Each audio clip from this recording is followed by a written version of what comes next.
Yogita, can you give me host rights to share a banner and a PowerPoint?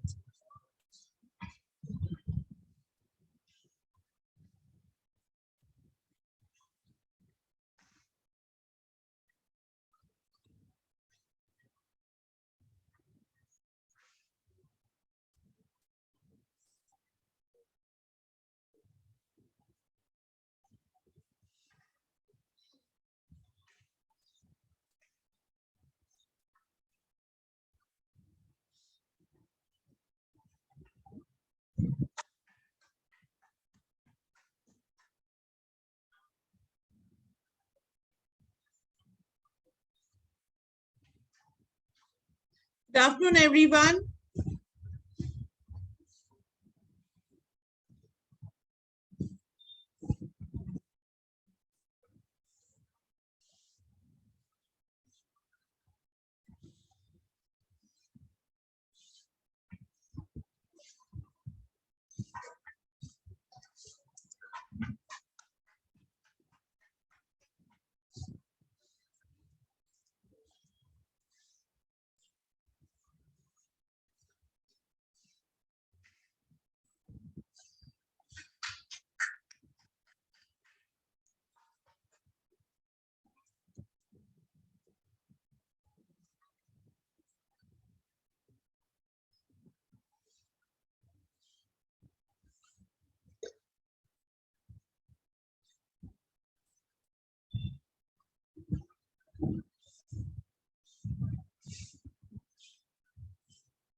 All right. Good afternoon, everyone. Good afternoon. Good afternoon, ma'am. Yes. We have with us already in the room, and people are still joining. I have 19 students who have joined this program, and I'll wait for about, because it's already 7 p.m. Correct me if I'm wrong. Is it 7 or is it past 7? Yes, ma'am, it's 7. It is 7. So with your permission, can we start the program or should we wait for some more time? Over to you, friends. What would you suggest? Ma'am, we can wait for 5 minutes to let others also. You would want to wait for 5 minutes? Okay. So in the meanwhile, okay, then I'll wait. I just thought I'll keep the banner open so that we know what the program is all about. My name is Rita Rangnekar.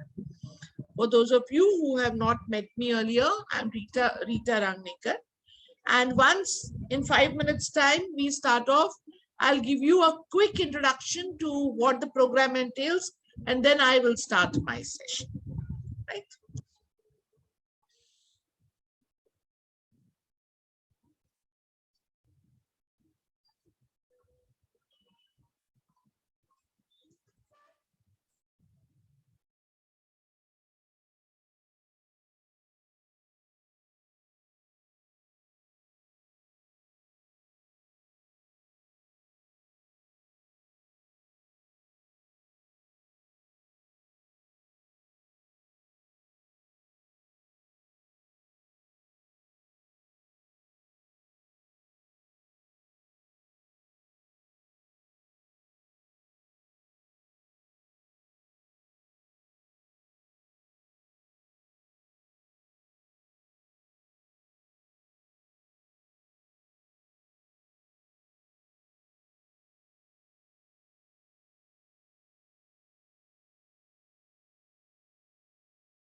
All right.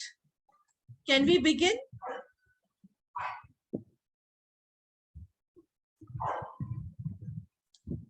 Yes, we'll start.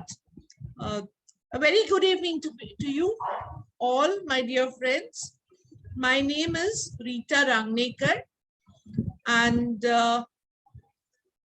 on this evening today, on a hot summer evening, I'm very happy to meet all of you to begin a foundation program, an HR foundation program by the title Preparing for Meaningful Careers in HR, a placement foundation program.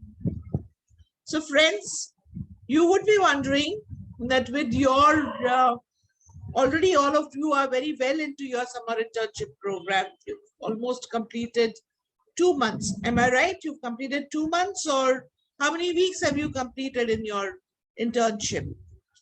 You can either talk or you can put it in the chat box, whichever you are comfortable with. Around two months, ma'am. 2 months, almost 2 months.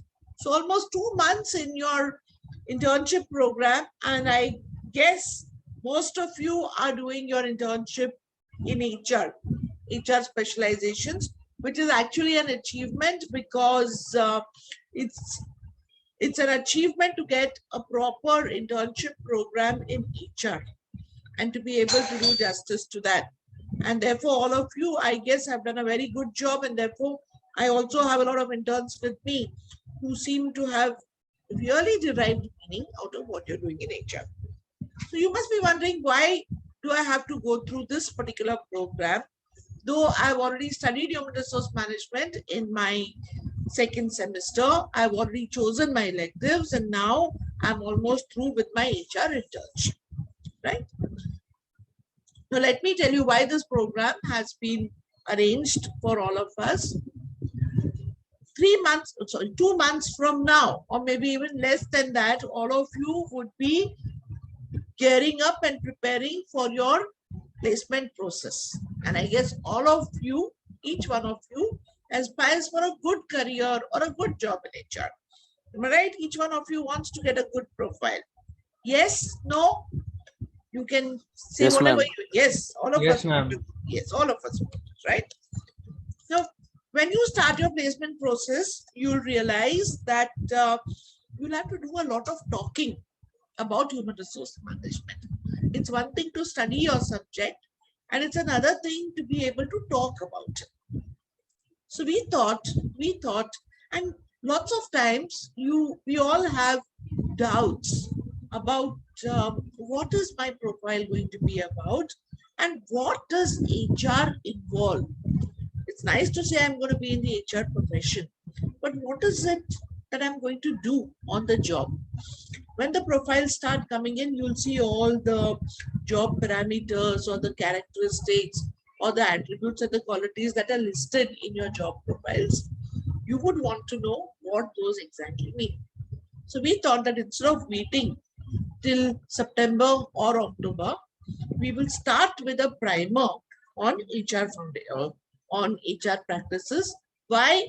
For 2 reasons. One, now that you're doing your HR internship, you would be able to relate that better. That's one. Secondly, if there is any preparation that needs to be done in terms of reading the right books, in terms of getting to know where to go, how to go, understanding the HR structure, it would be better to start now. So some concepts which I discussed here, you can immediately start relating those from tomorrow in your internship program, and of course get all your doubts solved. So for the next 3 days, which means on the 18th, 19th, and the 22nd, because on I think on the 20th and 21st, all of you would be doing your professional development program, which is for all the students of IPS Mumbai. This one is especially for HR students, wherein I would be giving you an overview of what an HR structure is all about. So when you say a career in HR, what are different verticals in an HR department? What does an HR professional do? What does it mean to be a good HR practitioner? After that, Professor Tapas Das will speak to you about talent management, or in simple terms, what you call as recruitment and selection, the entire cycle of looking for and for people, because no organization can survive without people, and that entire cycle or the process. Now, why that? Because in your electives we talk of HR planning, but most of you would be going for talent acquisition profiles. Am I right? Most of the job descriptions that are coming in for entry-level HR professionals have to do with talent acquisition. And most of the time we feel, oh my God, it's only about recruitment. But recruitment and selection is a huge process. And you can have an entire career in that from start to finish. So that's one. In today's day and age, analytics is coming up in a very big way. So you can't be an HR professional without having your IT fundamentals clear. And that's the reason we said we'll have one overview of HR analytics. So absorb that as much as you can so that you will understand key terms and you'll understand how HR analytics fits into the entire scheme of human resource management. Then we would talk about some new trends that are coming up in HR. Can someone tell me what are the new trends that are coming up in HR? Like between the time that Ma'am, I ERP recruitment is one of that, and in that Hmm. people are looking for HR who are having knowledge of technology, also some finance also, so that they can cope up with new technology, finance, and HR related things. So you on and all, they are looking for some consultant that are good in all the areas, and like their career is in HR. So that's a new trend in the market.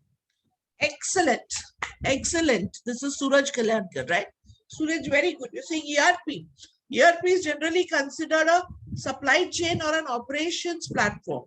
But today ERP has become it's become the center of all operations in an organization. You cannot be an HR professional without understanding ERP. Similarly, everybody is talking about machine learning, AI, diversity. So all of those areas, Mr. Rahul Ghatak will speak to you about tomorrow evening from 8 to 9. A very critical, and friends, I cannot emphasize this enough. A very critical function in HR is that of labor law. A critical, I mean, you need to have a strong base in that. Now, why am I saying that? When I did my HR management, or I actually did my personnel management and industrial relations way back in 1992, at that point of time, very few people in India spoke about the concept of HR or human resource management.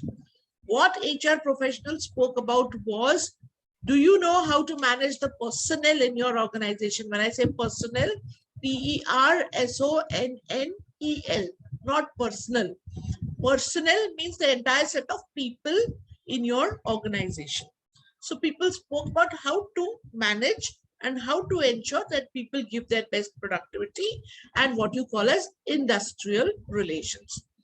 So those days, or even now for that matter, the concept of the trade union was very strong. So you needed to have one person who takes care as an HR person of all the industrial relations aspects, which means managing workers, collective bargaining, strikes, lockouts, trade unions, employment law. And therefore, we have one session for you on knowing your labor laws. Now, why this particular session? And you must be wondering why she's giving us such a long overview. The session on labor laws is important for all of us because in your interview, whether you go for a talent acquisition profile, whether you go for a training and development profile, or whether you go for a hardcore industrial relations profile, you will be asked questions on labor law or on your employment laws. And therefore, it's very important for all of us to know which are the main labor laws that I can make myself familiar with and roll them on my tongue. You know about the labor law, you would have read them, but unless you speak about them, it's very difficult to speak about it in the interview. And that's where we said we keep a session on labor law. And the last session we have Mr. Ridham Mitra and your very own Professor Jugi Ranjan, who will run you through the HR interview process. Now, when I say HR interview process, most of the time we think HR interview is tell us about you and we would like to know about your family. No, that HR interview is different from the HR domain interview. What's the difference between an HR interview and HR domain interview? Can somebody tell me? Can somebody tell me what would be the difference?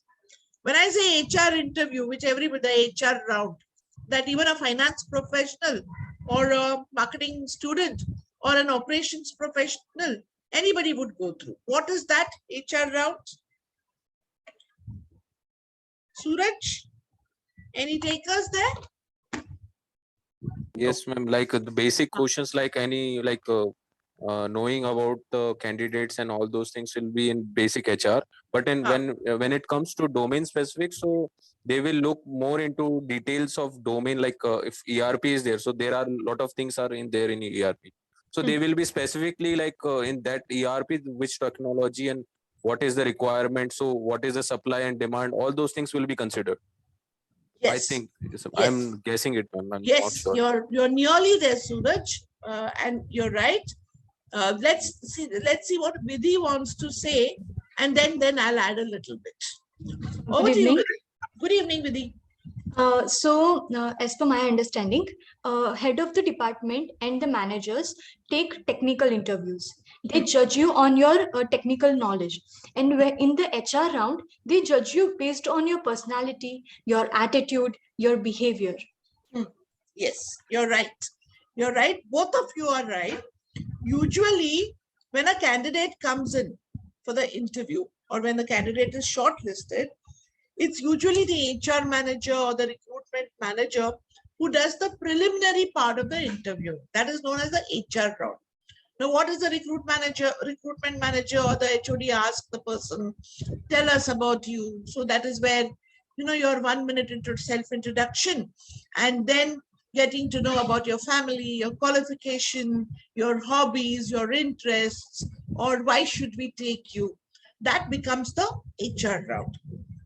But when you say domain interview is where they test us for our, like you said, technical skills or for our domain skills.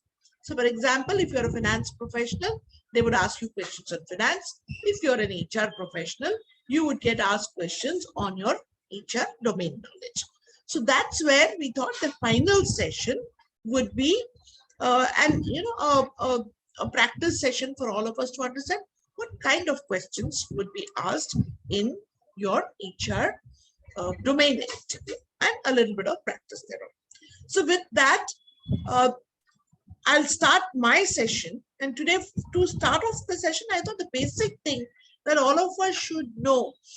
I'm sure all of you are asked this question. So friends, just give me 2 minutes. This is our banner. What I'll do is I'll close this banner and I'll start with my PowerPoint. All right. Per se, I don't want to make it a PowerPoint presentation. I would rather that we talk about things. But if you'll allow me about half an hour to speak, after which we can have an interaction wherein we can have a lot of questions and answers and all your doubts. Is that okay? Would you be okay with that? Yes? No? Yes, ma'am. Yeah. So in case you have any questions, please note down your questions or put them in the chat box. We will take them one by one. And I promise you that you will not be disappointed with the answers to your questions. Right? So a little bit about why HR. Now, typically, as all of you know, the first question that or the doubt that you have in your mind is, why do I wish to do HR? Why do I wish to be an HR professional? So this question always comes in, why HR? Am I right? Yeah, that's fine. You can correct me wherever you are wrong. That's one question. The second question typically is, what will you do as an HR professional? So these are two things that are asked. Pat comes the third question after you've answered this question is, what are the qualities that you have in you that will make you a good HR professional? Correct? Okay. Any more questions that you anticipate in your interview, or the doubt that you have in your mind in terms of why do I wish to do HR? Or what does an HR person generally do? Yes, Kushvi, Vidhi, anyone? I have Ma'am, some doubt basically like they study. Yeah. Kushvi, you go. Yeah. Sorry? You were asking HR what do's. I was saying that they basically study the human resource and the people management the most. Like Yes. interacting and stuff is the most their part. Yes. Kushvi says that people management and interacting with people. All right. So the word that we are talking about over here is people in your organization. Correct? Okay. So Yes, ma'am. typically, everybody says yes. Now Suraj had, hang on there, Kushvi, and others also. Suraj, what was your doubt? Ma'am, like I'm like thinking about like how many interrogative questions will be there. Like simple questions will be there, but like if I'm an experienced person, so like why I have worked earlier in TCS with technology, so I'm looking for ERP, but can I expect like a deep like interrogative kind of questions from these people's these companies? Okay. Now, what kind of questions to expect depends on the kind of organization and the kind of interviewer who is sitting in front of you, right? And therefore, if we understand these basics of HR, handling these interrogative, or like you said, very, very stressful, or what you're talking is probing questions, Yes, ma'am. would be to handle this, the best thing to do is do your reading well. But my suggestion is that prepare for the most probing question. Then anything that comes would be a cakewalk. Are you getting? Yes, ma'am. Yes, ma'am. So long as we prepared for the most probing, or like you said, interrogative questions, and in most cases you won't even know that it is an interrogative question, because the interviewer will ask you in such a tricky way that you feel that he's just having a friendly discussion with you, whereas he's actually trying to find out how deeply you know about your profession. All right. And So, ma'am, we should not limit ourselves with HR questions. Like HR should be our high priority, but other subjects also we should revise also. Definitely. He may ask you something out of economics also, or finance also, and you can't say, so I don't understand finance, right? Or at least some bit of reading. And therefore, that's where, I think Rhythm and Julie would be able to. So you can definitely ask questions with regard to this in terms of what kind of questions to expect. All right. Let me give you a brief overview, okay, of what I'm going to talk about now in the next half an hour, right? So we are going to be looking at, for us to understand what exactly are the functions and activities of an HR department or of an HR professional. Most of the time, like Kushvi just said, or like all of you just would be thinking, why HR? We say, I like HR, or I like people. I can manage people. Now, HR is not about managing people. People management is every manager's job. Remember that. Whether you're a finance professional, whether you're into marketing, HR, operations, even your CEO, like they said, as you grow up the corporate ladder, the key skill for any manager is not technical skills, but only people skills. You have to survive as a CEO or as a managing director.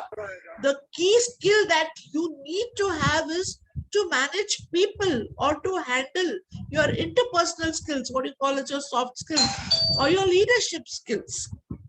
But then most of the time we feel that people management or interpersonal skills belongs only to an HR professional.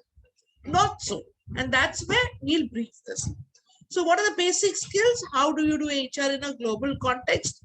HR and IT, what is your role with regard to HR and IT? And I want to dwell a little on what you say is, as an HR professional, see, performance management is the job or a key result area of HR professionals, right? We are going to be studying that in our third semester.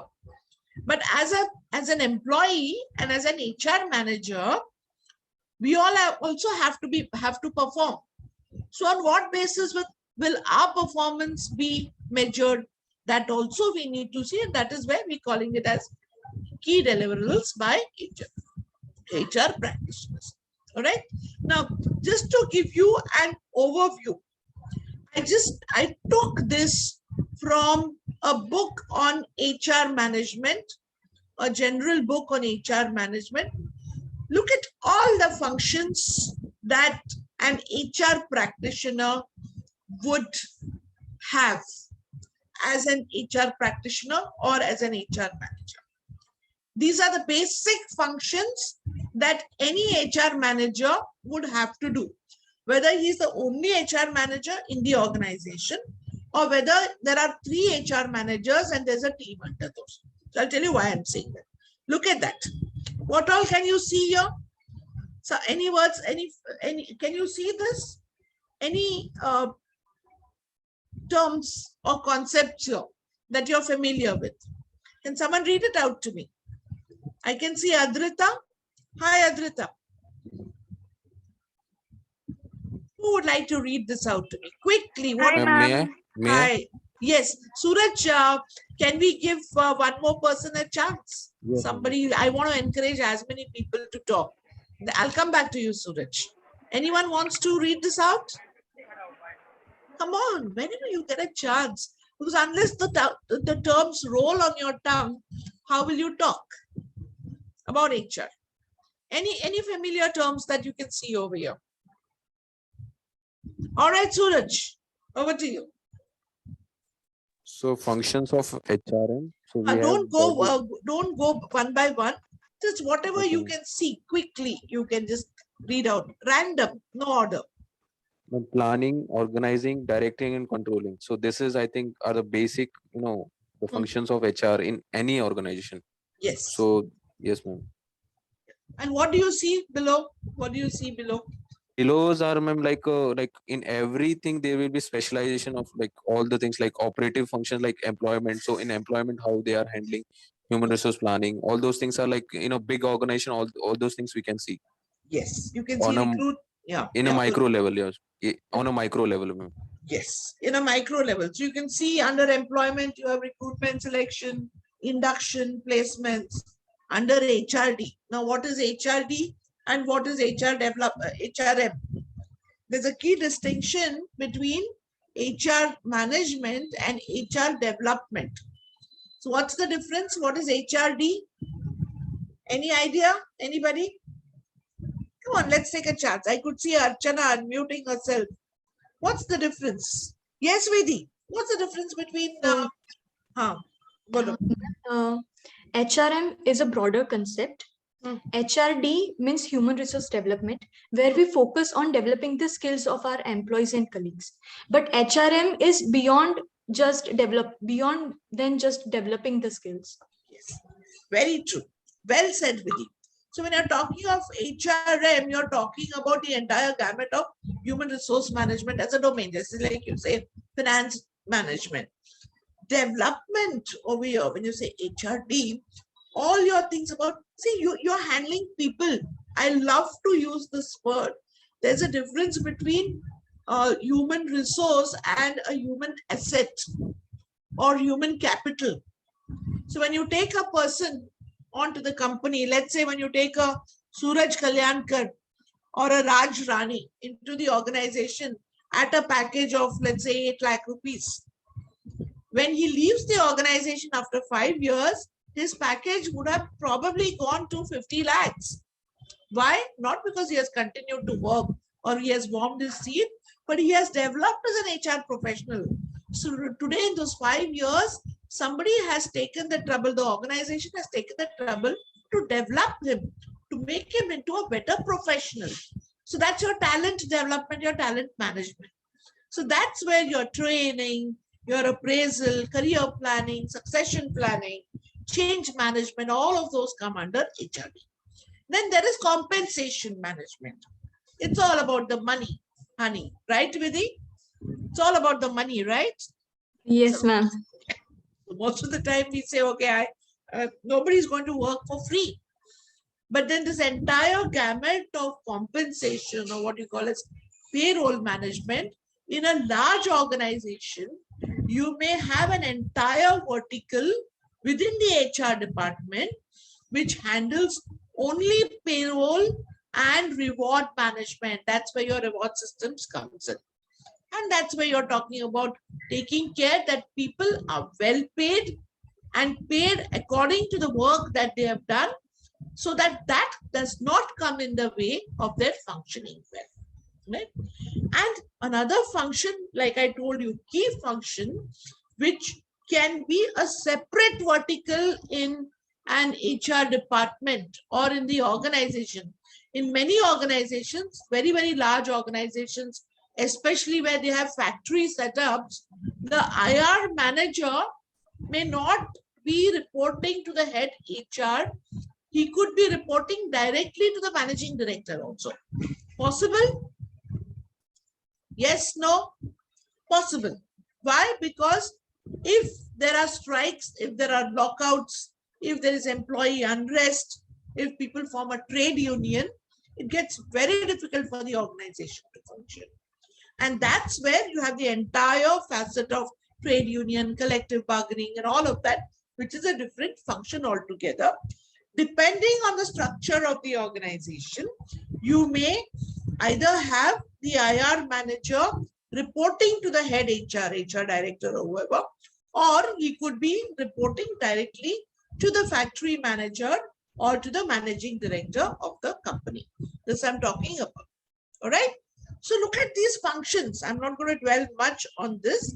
You're talking as an HR professional. Okay, tomorrow I become an HR professional. And I'll tell you what, most of the time, and I'm sure all of us over here also, when I joined an HR department way back in 1994 as a management trainee in Mahindra Days Hotels and Resorts, my idea, along with 5 other trainees, all of us had joined, that I will be conducting a lot of training programs, that I will be looking at the L&D functions, or that I would be organizing sports meets and development programs for all the line level employees. It was very, very shocking, or sometimes you have to come down with reality when you know the first thing that you have to handle when you move into an HR function is look at all the employee files. They called as personal files of each employee. Top secret, because you as an HR management trainee will be the only person who knows everybody's salary, right from the MD to the security guard. You'll see who is getting how much money.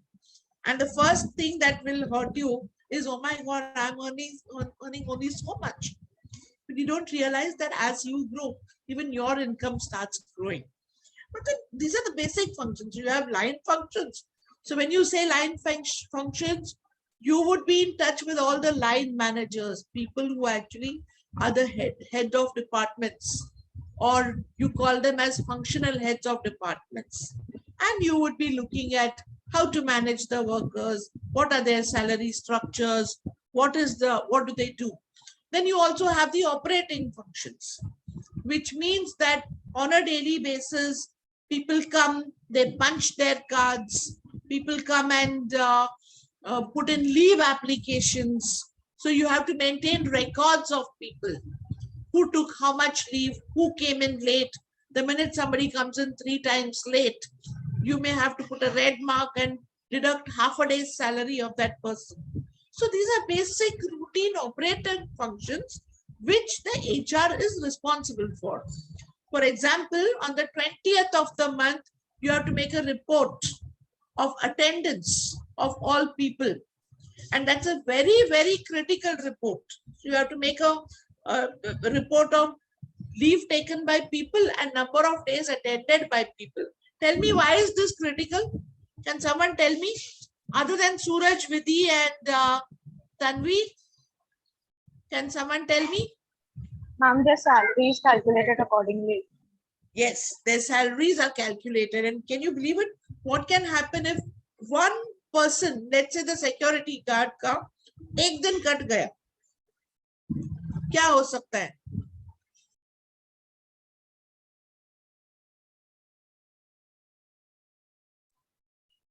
Yes. What can happen? Tell me. एक इंसान का अगर if one employee, let's say secretary of somebody gets paid for only 29 days instead of 30 days. What can happen? Bolo. He will start complaining To who? Who will he start complaining to? to the HR regarding like he received 1 day salary less. That's it. Okay. You know what that person will do? He will go all over the company. He will not go to his boss. He will go to every desk and he'll say, "ये कैसा HR है? मेरा salary भी नहीं दिया करके." He आप will समझ गए? avoid doing work, ma'am. वो काम नहीं करेगा. वो पूरा HR department की बदनामी करेगा. Okay, and he will go and tell every person right from the bottom to the top. And that full month you will have to listen. So every person's daily salary is important. On the 1st of the month, or let's say on the 7th of the month, if you don't pay people their salaries, what can happen? Tell me. What can happen? Such look. Let's say instead of the 7th of the month, people get their salaries on the 10th of the month. क्या क्या हो सकता है? If Come the on. guy is not financially stable, so he will suffer a lot. But if he is stable, then he will handle it. You know what? Who said this? Who said this? I'm Suraj. Suraj, na? You know, children, everybody has a monthly plan. All of us do. On the 1st of the month, my EMI for my house has to go in. On the 2nd of the month, my car bills have to go in. On the 3rd of the month, I have to pay my society and my electricity and my telephone bills. So which means all this calculation has been done. My children's school fees. My wife needs a sari. Or I have to take my family out. I have guests coming. That entire cycle goes haywire for people. So your role in ensuring that everybody's family runs smoothly is based on that one payroll statement that you make for the month. And that accounts doesn't make you make it. We make it as HR professionals. And one mistake in that, 1 0 extra or 1 0 less. What can happen? It can create havoc in people's lives. And that's so important. And most of the time we feel that as an HR professional, I am going to excel in training. Training is the last thing that all of us would do. First thing is to ensure that people are paid and paid on time.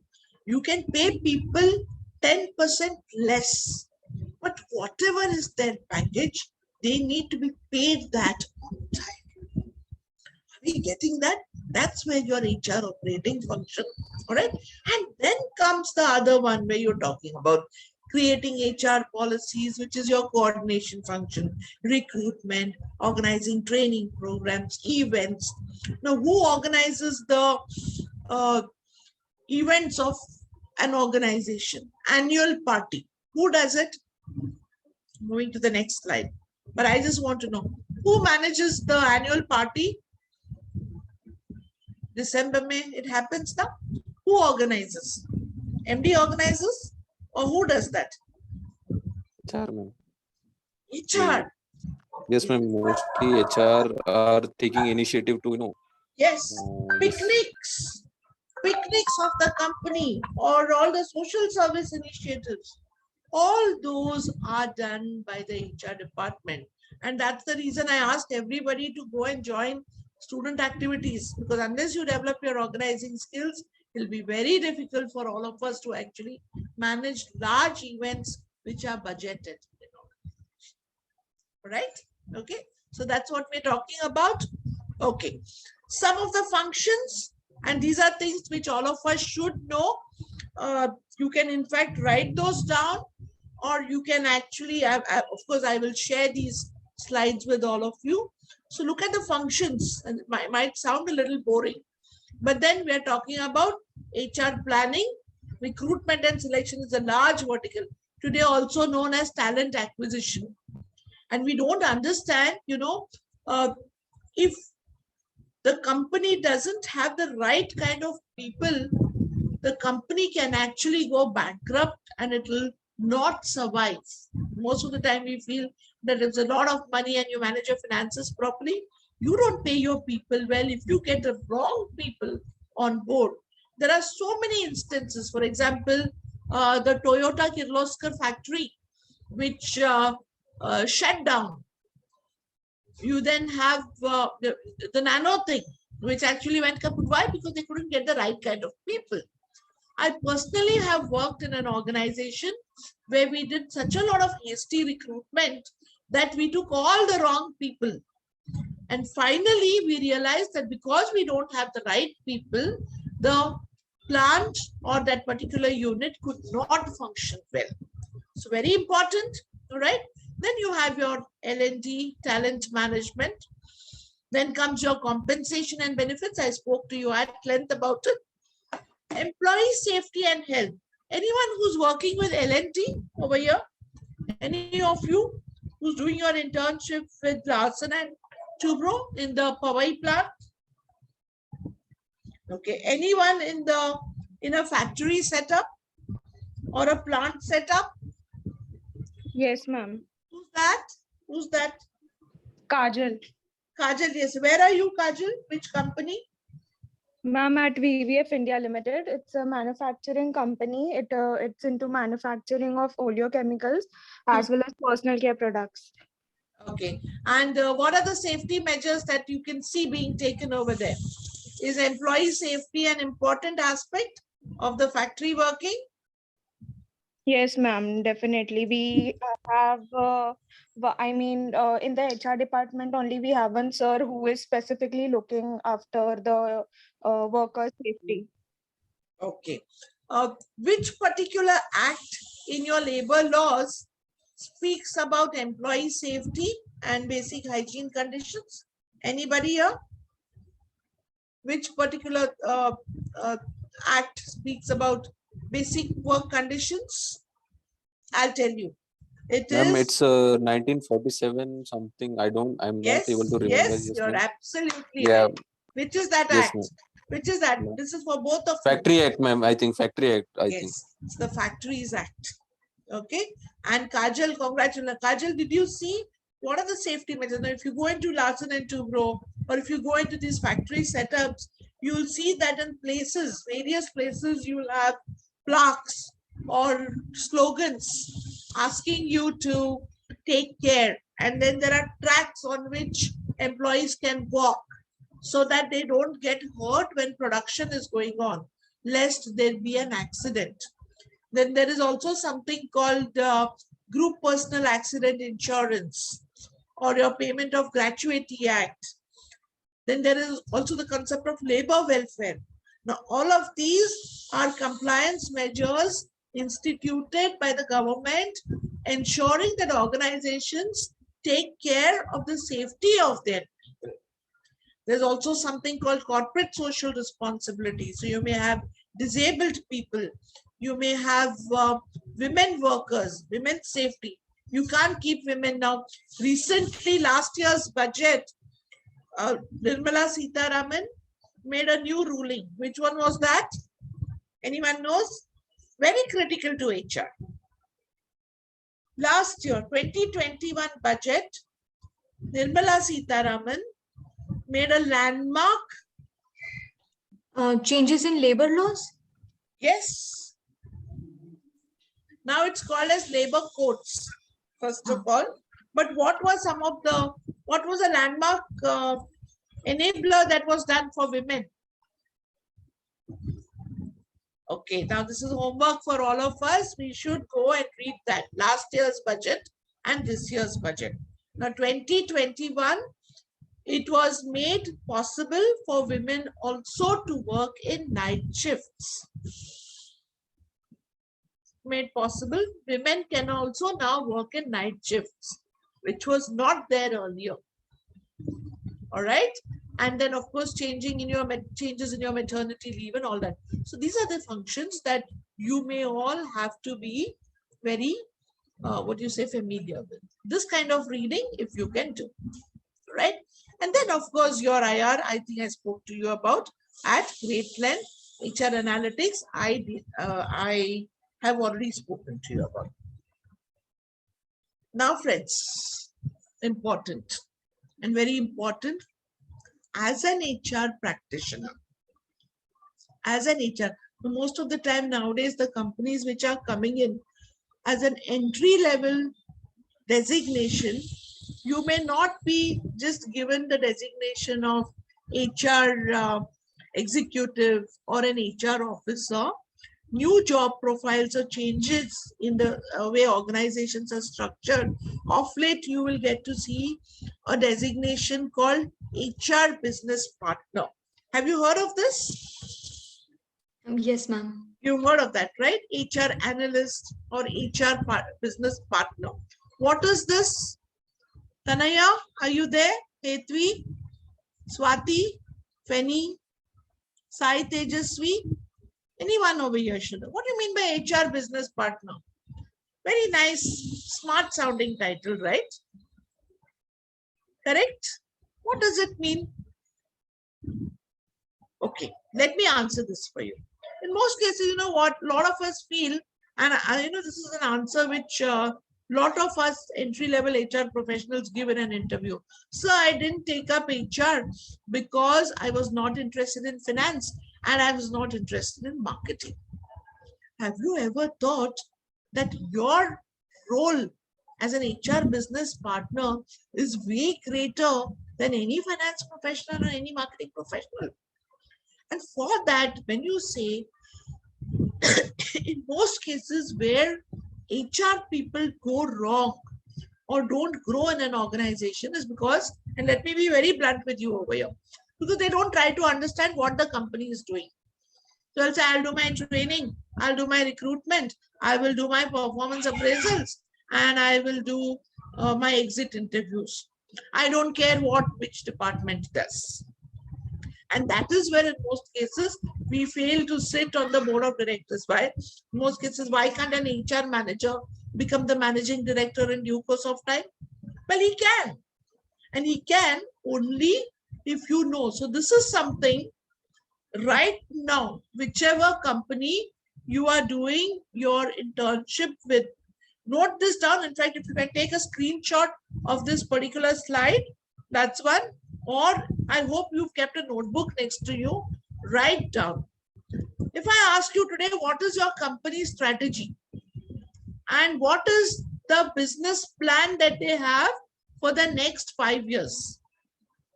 Can anyone tell me? Any company that you're working with, big, small, whatever. What is your company's strategy? And what is their business plan over the next 5 years? Can anyone answer? You are interning with somebody right now, right? Sure, let's take a chance. Who would like to do? Yes, Vedi. Yeah. So, What's- ma'am, Huh. currently I am doing summer internship with Zydus Group, and their vision is to provide affordable medicines. So during the time of pandemic, when everyone were struggling to find the remdesivir, they were the ones who were manufacturing the raw material at their Ankleshwar plant, and they were giving it at a really concessional rate in comparison of other multinational companies. Okay. So very good. Excellent. Excellent. That's very nice. Anyone? One more person. Very good. Ma'am, may I? Yes. Yes. Yes, ma'am. So I'm working with Neophyte Consulting Service. It's an outsourcing company. So currently they are like recruiting like this candidate from India only. In the future, coming future, they are going to recruit people from all over the world. Like so, there is future plan. Okay. Now look at this. We know what they are doing. Now, can I add a small correction here? Can I add a small addition? Now, generally, when you say they are into raw material production, they are affordable raw material production, affordable medicine. Can we change that to say my organization is into affordable medicine for everyone?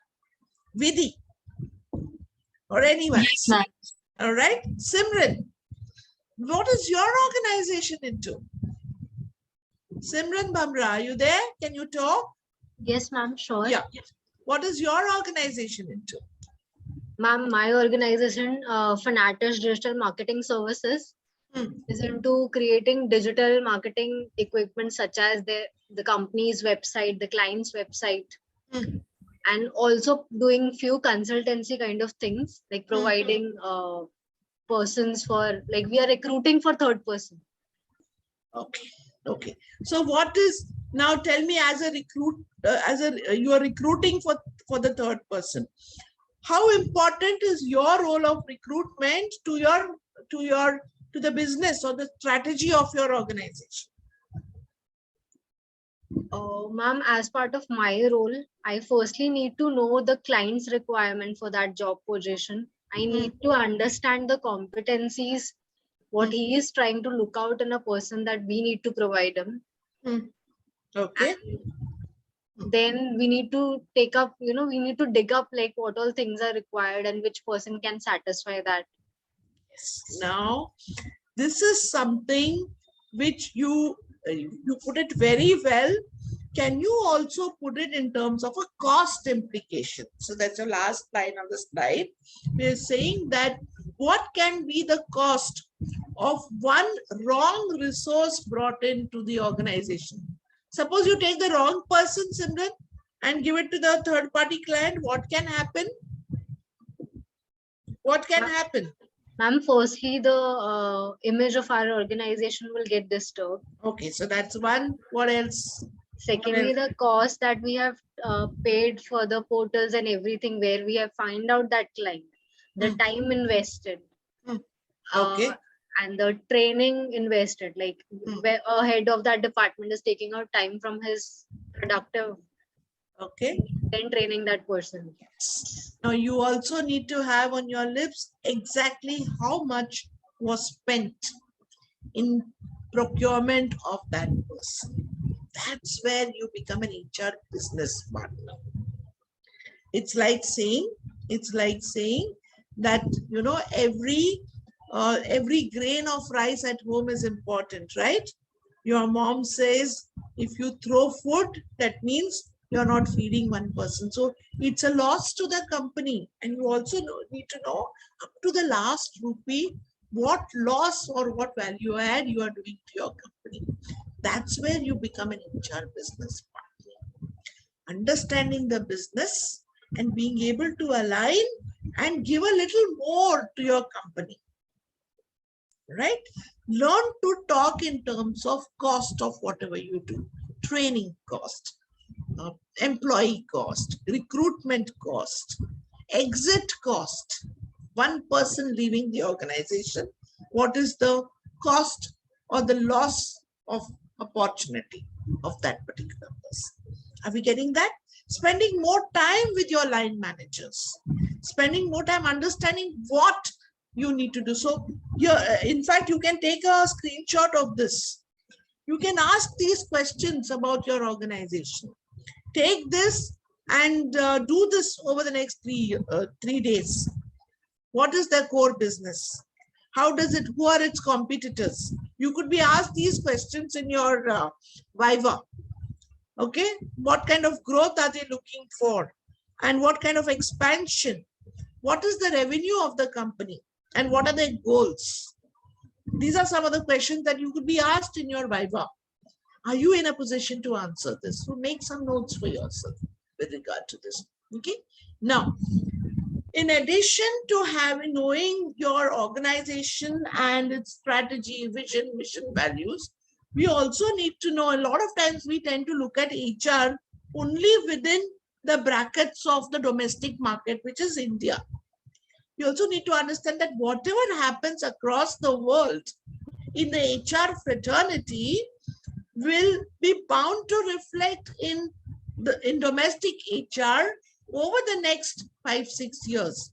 Now, currently across the world in HR, can you tell me one big buzz, one big thing that is happening? Tell me, what's happening across the world in HR? Someone new this time? There's Divya. Yeah. Yes. I Who's can this? take a guess. Anisha. Yes, Anisha. Yes. Like I can take a guess, like it's related to employee well-being. Excellent. So there's so much being spoken about with regard to employee well-being. Why is it being spoken about, Anisha? Because of work from home, and there's less connection between the organization and the employee. So to be in touch with them, that's why. Yes. And what is our role as HR professionals or practitioners over there?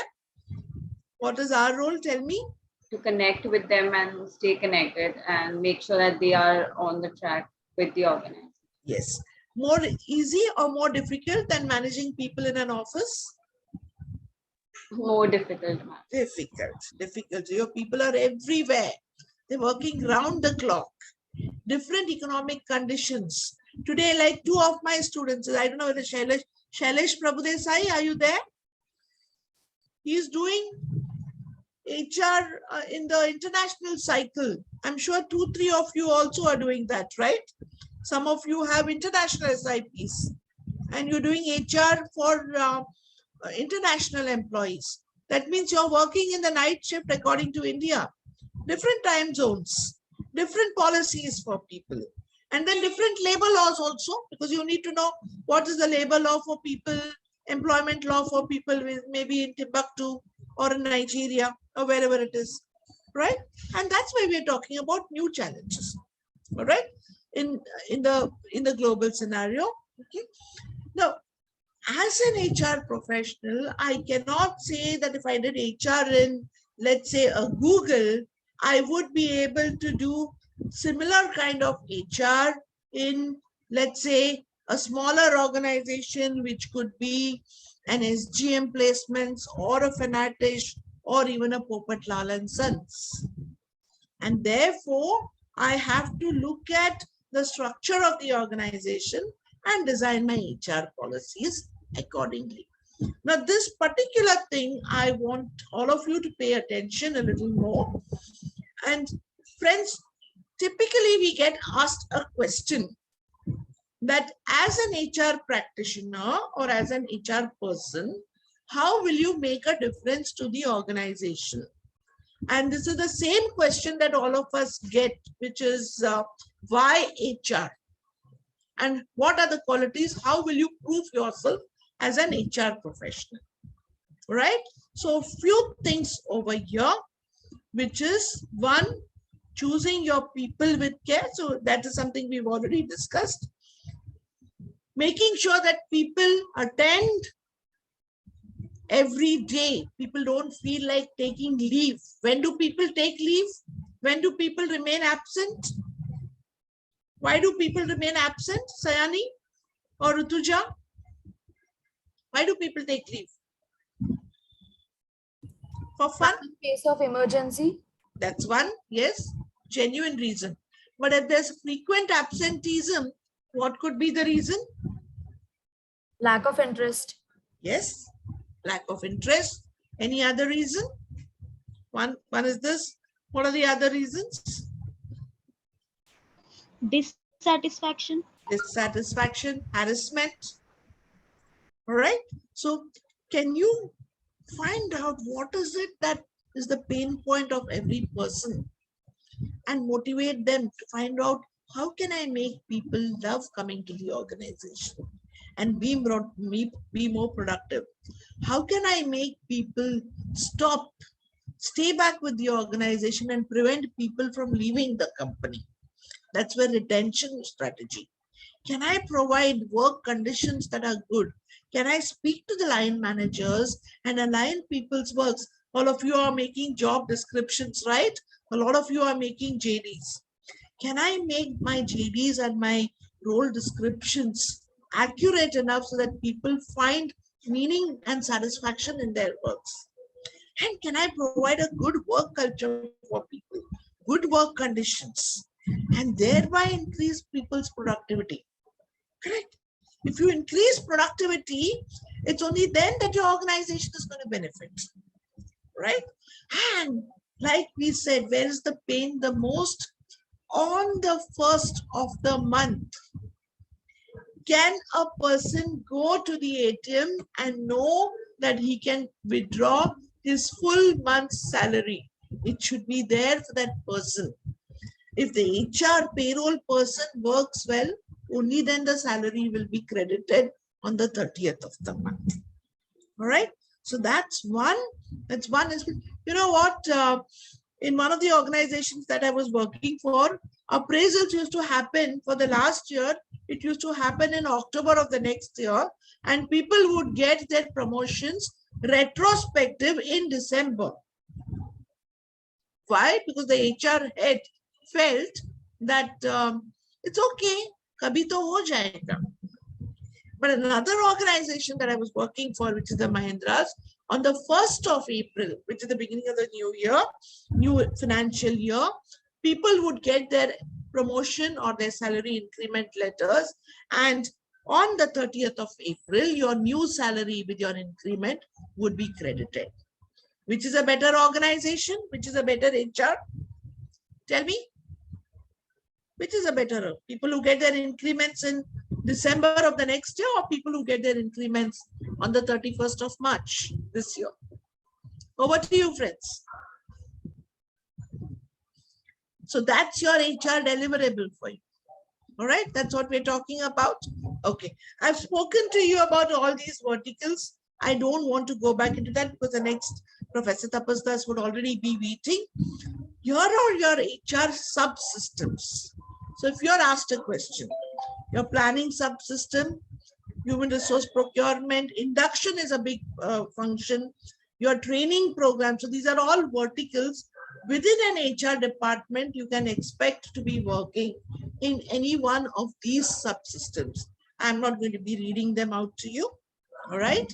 So, and okay, I will not speak to you about job responsibilities. We'll speak to you when we speak about your JAS in the next one for paucity of time. But I definitely would like to show you, as an HR professional, in most cases, what is the organizational structure that you can expect to be working in. So most of the time we feel, okay, I want to join a multinational or I want to join a small organization. I get different kinds of aspirations from most of us. So if you're looking at a large organization, this could be the kind of structure that you could look at within an HR department. So can someone read this out for me so that I know that I'm not talking into thin air? Would someone like to explain this HR organizational structure? Who would like to do it? Kushvi? Moon, Sayani? Ishani? Rutuja? Okay, Vidhi, are you there? Yes, ma'am. Yeah, over to you. A large organization has a more formal and well-established organizational hierarchy. Their HR department is no exception. In other words, HR is just a small cog in one of the large wheels moving the entire organization. Yeah, and can you explain the structure? Starting with, yeah. So initially, their first role would be of a senior officer or senior executive or senior manager. Then comes the position of vice president in the respective vertical. Can you explain top down, managing director downwards? Yes. So the topmost position is of the MD or the CEO of the organization. who looks after each and every aspect. Then comes director or the president of human resource department. And of various verticals.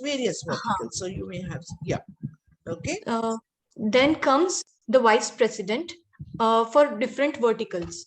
For example, vice president of who looks after the recruitment and talent acquisition, vice president who looks after the administration activities, or the one who looks after L&D, learning and development, or the vice president of industrial relations. And the junior position is of a senior manager or the senior executive or senior officer. Yes. See, so in everywhere in large organization, each, as an HR professional, you could be handling an entire vertical.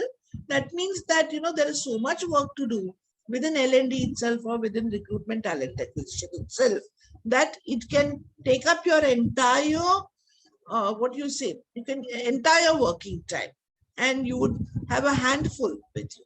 All right. Now let's look at what you would have under in a factory setup. Now, typically in a plant setup or in a factory setup, especially a large plant setup, let's say like L&T, or you may have your Sundaram fasteners. Over here, you would see that there could be someone who handles technical staff, someone who handles managerial staff. You may have an HR manager who handles only women workforce. Then sometimes they may ask a lady to join. You may have you may have an HR manager who handles only differently able. Many companies, especially Reliance, has a policy where they have to have 20% of disabled people. You call them differently able. You can't call them disabled. In today's day and age, you have to call them differently abled people. You cannot insult them.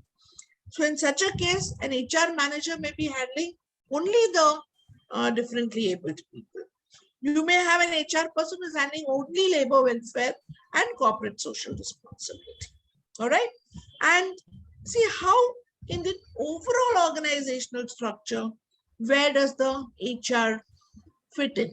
So you have a general manager production, finance, marketing, HR, someone who handles R&D. Now, each of these, either they could be general managers, or they could be vice presidents, or they could be directors themselves, and they could have an entire structure below them. Now, typically, if you see, I have highlighted general manager HR and manager administration. Why? Why have I done that? Any reasons why I could have done something like that? Ma'am, in some organizations, this could be a single person who handles both the responsibilities, while in some organizations, there are two different Yes. employees for this. Excellent answer. Excellent. And this is very true. So in most cases, you'll see that as an HR person, you are saddled with a lot of administration responsibilities, ticket booking, managing of the overall office. And you'll say, "Ye mera kaam nahi hai." But then ultimately, if you become the admin person all day, you become the most powerful person in the organization. So never say, "This is not my work." Do take it up. Openly take it up and do as much, learn as much as you can. That's my bit of advice to all of you. All right. Yeah. Look at this. Look at this.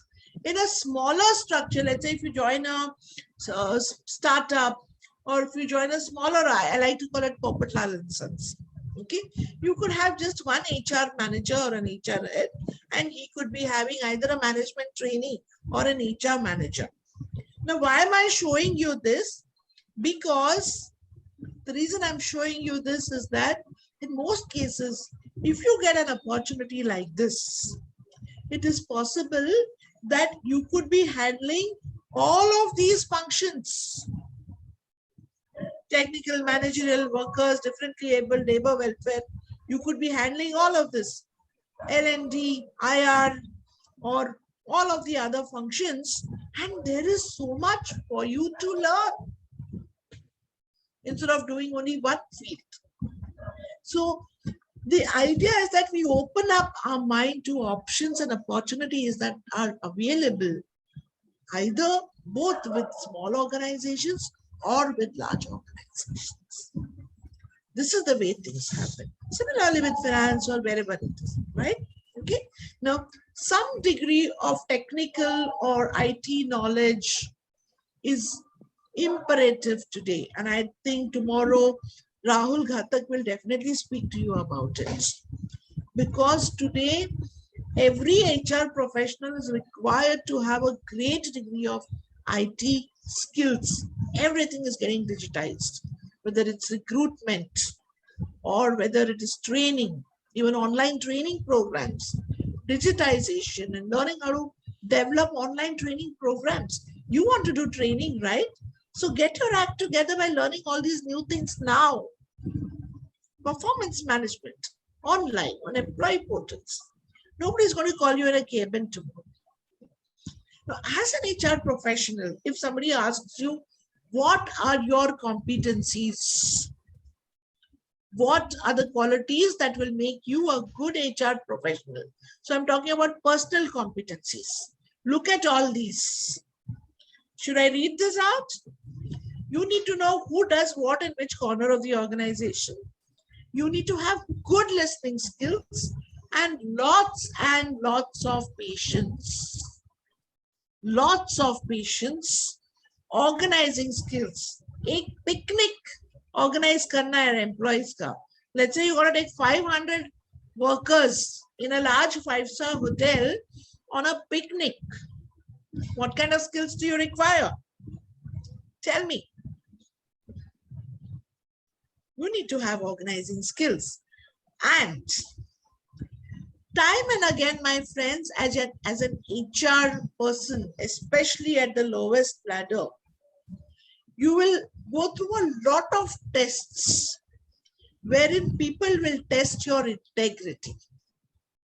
Whether it's somebody's salary, whether it is making a favor for somebody, whether it is a promotion, whether it's about making a fair performance appraisal, even late coming for people. Let's say tomorrow your friend comes late every day and you have to deduct half a day's leave or 1 day loss of pay for that person. And you say, "Nee, nee, ye to mera dost hai. Iski main salary kaise kaatu?"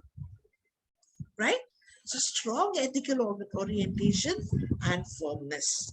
More ethics required of an HR professional than any other vertical, any other function. Right? And this is what we are talking about when we say, why HR? Why HR? When you're talking about now 2 things. Results that you have achieved, I spoke to you about all that. Measurement, retention, growth of people, good work culture. And as an HR professional, what kind of behavior I will be tested? What are the best HR practices? Communication effective? Can I be a change agent? Yesterday, Tapas sir was telling me that who can play a critical role in having equal number of men and equal number of women in the organization. Can you as an HR professional influence your managing director? Can you be that change agent? And for that, you need to have communication effectiveness, right? How well do you interact with your line managers? Do you have a rapport with all the functional heads? All right? Do you live the values of your organization? I would personally say, how much of a change agent can you be? Can you get your managing director to employ 40% disabled people and make them functional, make them productive, and say that it will definitely make a difference to the organization? Can you bring in, better people in, optimum cost? And that's where your role is. All right. Okay. A little bit of reading for all of you. I thought that all of you can read this. And any questions? Otherwise, Tapasa, are you there? Have you joined? Yeah, I'm there. All right. Pretty much there. Very good. All right. Friends, if you have any questions, otherwise, I don't want to take up Tapasa's. Rutuja, are you ready? Rituja, you are muted. Rutuja? Yes, she's ready. Yes. Hello friends, my name is Rutuja and today it's my honor to introduce you to Professor Tapas Kumar Das. Professor Tapas Das is a postgraduate in economics and MBA from Xavier Institute of Management, Bhubaneswar. Professor Tapas Das is a Tapas Das has a combined 30 years of experience in industries, academics, training, and consulting. Professor Das has worked with leading private sector organizations in senior leadership roles in human resource management function. Professor Das is also being awarded All India Management Association for implementing innovative HR practices. Professor Das' areas of interest in teaching, training, and consulting are strategic HRM, leadership development, change management, competency assessment, and personal effectiveness. Professor Das has carried out consulting assignments with the leading private sector and social sector organizations and Asian development banks. Currently, Professor Das is teaching MBA students at IBS Mumbai. He has received an award for Best Faculty. Also, Professor Das' interests and hobbies include reading, sports, traveling, community development, and volunteerism. Thank you.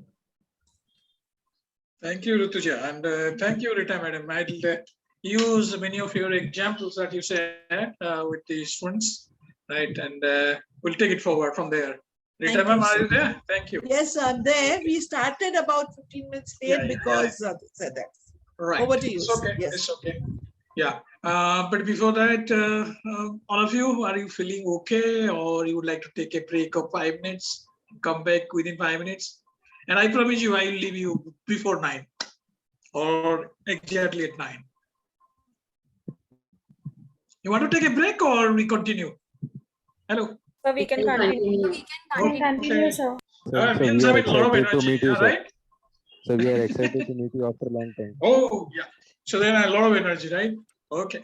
And somebody was asking, what is your definition of enthusiasm and energy? I said, enthusiasm, energy means somebody when he's or she's tired, still can run very fast. That means you people are enthusiastic and energetic. Okay. What I will do in this short session is I will not give you theory and concept of recruitment and selection, right? Our objective of this particular session is basically to give you a sense, give you a feel, right? What it looks like, what it feels like working as a executive in the area of recruitment and selection, right? So that would be the primary objective.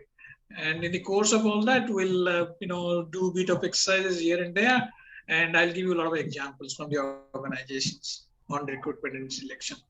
Okay, any thoughts before I start off? And let me see whether I can share my screen with you.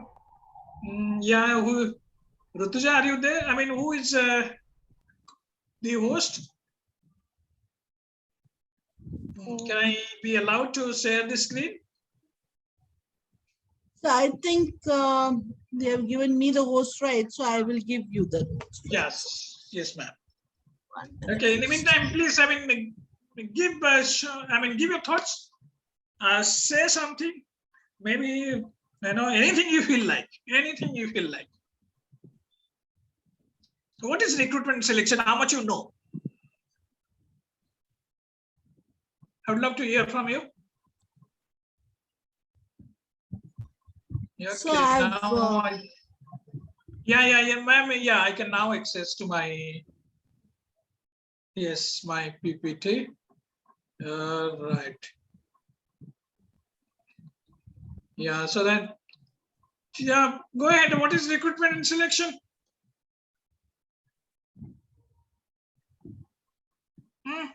It's all about getting the right people. Okay.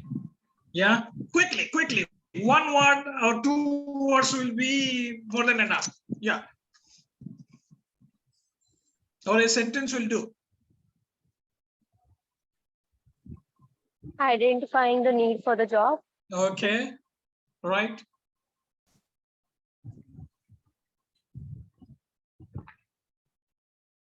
So we can say that recruitment is that we search or source for candidates for the required job role, and selection we can say selecting the best among those.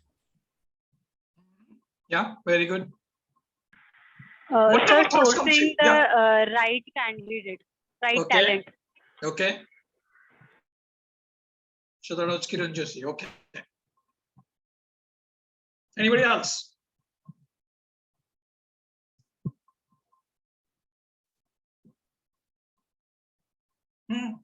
Any terminology you are familiar with? Assessment tools, anything. Don't have to give a definition of recruitment and selection. Anything that you know about remotely associated with the recruitment and selection. Yeah.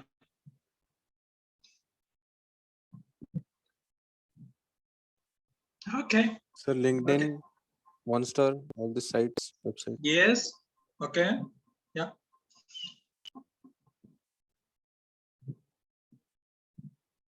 Okay. Before we get down to really, to understand recruitment selection at a glance, the fact that you have one session exclusively on recruitment selection, it must be telling you something in terms of placement, right? By the way, more of your job profile in the placement process would be related to recruitment and selection. You give it different name, talent acquisition, and so on and so forth. But more of the job profiles you will be getting in the course of campus placement is related to recruitment and selection.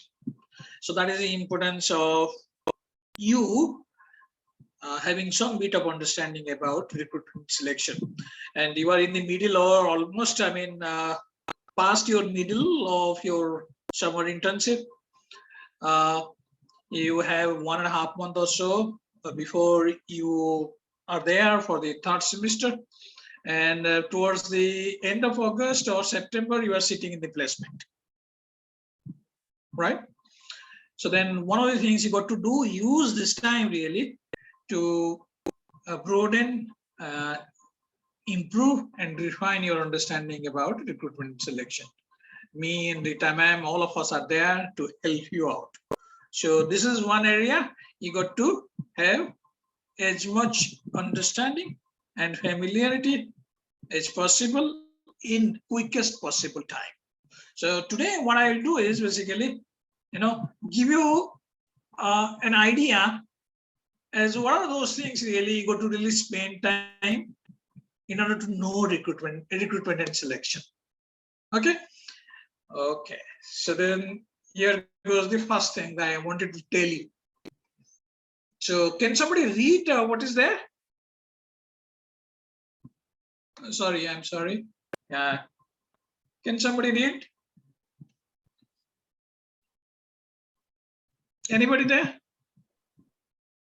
So may I? Yeah, please go ahead. So how do you see recruitment? Mere routine activities to be carried out somehow, or getting the right talent and building condition to attract best talent? Okay, so this was Suraj. So then, Suraj, how do you really see recruitment? You don't have to give a politically correct answer. How do you feel? How do you see recruitment? The first So one or the like the future of an organization will depends on like what kind of people and what kind of attitude of people you're looking while you're recruiting people. So like if you are attracting good talents, like they are ready to put hard work, ready to learn new things and innovate. So if they are not having that skill also, but they are ready to learn, so we can hire them. But if we are hiring people, we are having some attitude or something like that. So if we are hiring them also, but they are not able to adjust, so that's just like just normal recruitment. So that's not getting the right talent. Okay, boys and girls, I will come back to this particular slide time and again. So then, whether you'll be feeling excited about recruitment, whether you really feel excited about recruitment or not, that would be very critical to your success as a recruitment executive. That would be also very critical to your success in the placement, right? So then what exactly I mean by, what is written there in the slide, I'll take you through little later after we have a discussion on recruitment selection. Okay, so how do you see recruitment? So we'll come back to that. Okay.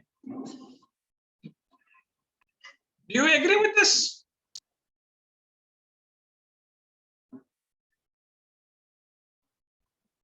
Say yes or no. Yes, sir. Yes, sir. Yeah. Yes, sir. Right. It is all about right people. It is not about anybody.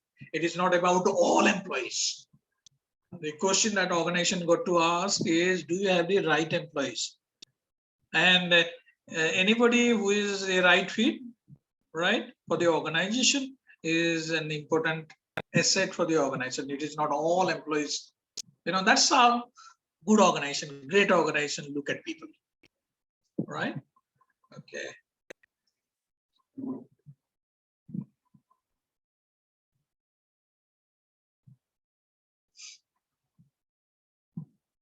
Agree with this? Say yes. Yeah, I will force you to say yes because there is no other option, no other answer than you know, it's saying yes. Okay. Oh. Now the important question right now I'm asking, is recruitment and selection easy? Is I mean, making a recruitment decision which one which employee to select? For example, there is one vacant position, there are 10 candidates you are interviewing or you are assessing, right? Is it a very easy decision to pick and select 1 out of 10? The answer is of course no. Difficult. We'll find it out. Okay. Right. These are some of the terminologies. Don't have to answer. Just ask yourself how much you'll be knowing about this terminology. If you don't know, don't worry at all.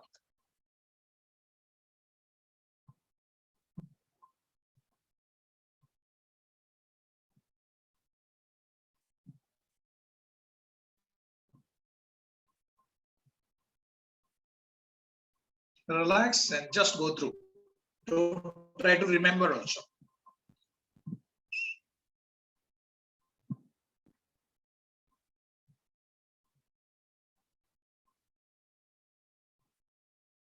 Done? Say yes when you are done. Yes, sir. Yes, sir. Yes. No questions.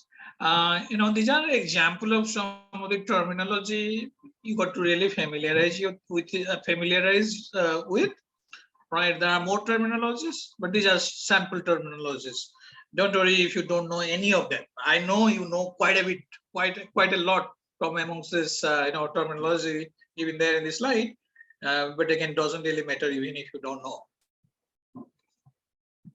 Okay, let me, yeah, let's try to find out whether recruitment is easy or not. This is for you, the question. So then there are 4 persons there, and who that person you would be giving your seat to. So A, B, C, D.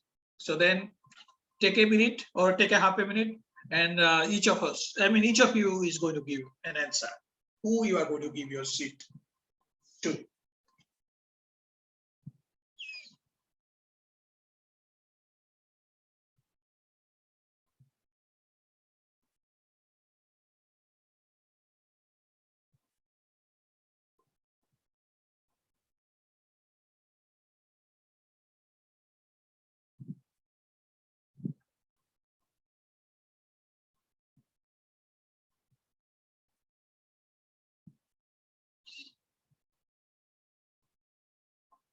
Okay, time is up.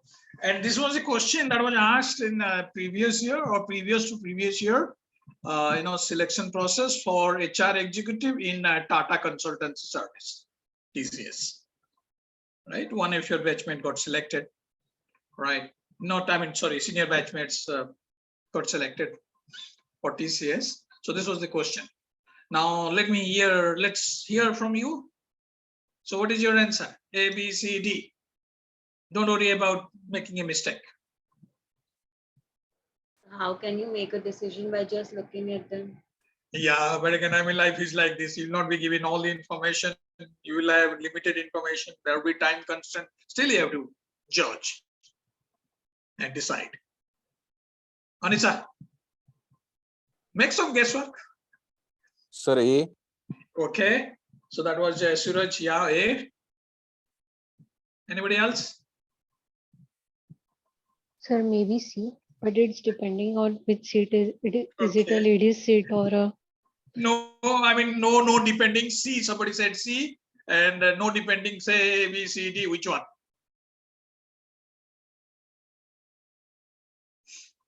So even I believe C. Okay. Anybody else?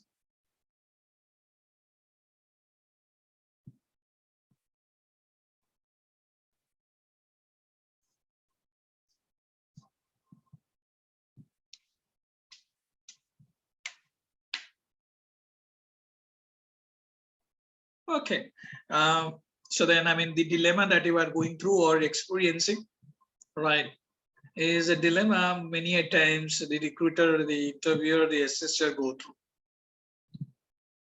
There is a limited number of positions or vacant positions, and there are many applications, and there are many candidates. And sometimes the candidates are, there is hardly any difference. 19 Bs or, all Bs type, right? All are Sachin Tendulkar, Virat Kohli's, Bumrah, okay. So then who do you select? So this is the dilemma. And this is the dilemma, confusion involved when you are trying to select a candidate, right? You are trying to select the best possible candidate. So then, I mean, recruiting and selection decision not always easy or many a times are difficult, right? But it is your job as HR executive, right, to ensure that the right decisions are taken. So you as HR executive will be playing that vital role of, helping the line managers, because many of the, selection decisions are made by a line manager, maybe marketing manager, maybe finance manager, maybe operation manager, right? So they will be making those selection decisions, and you got to help them overcome those confusion, doubt, and again help them to take the right decisions. And many times you would be in the position of the interviewer or the assessor, and you will be taking that decisions.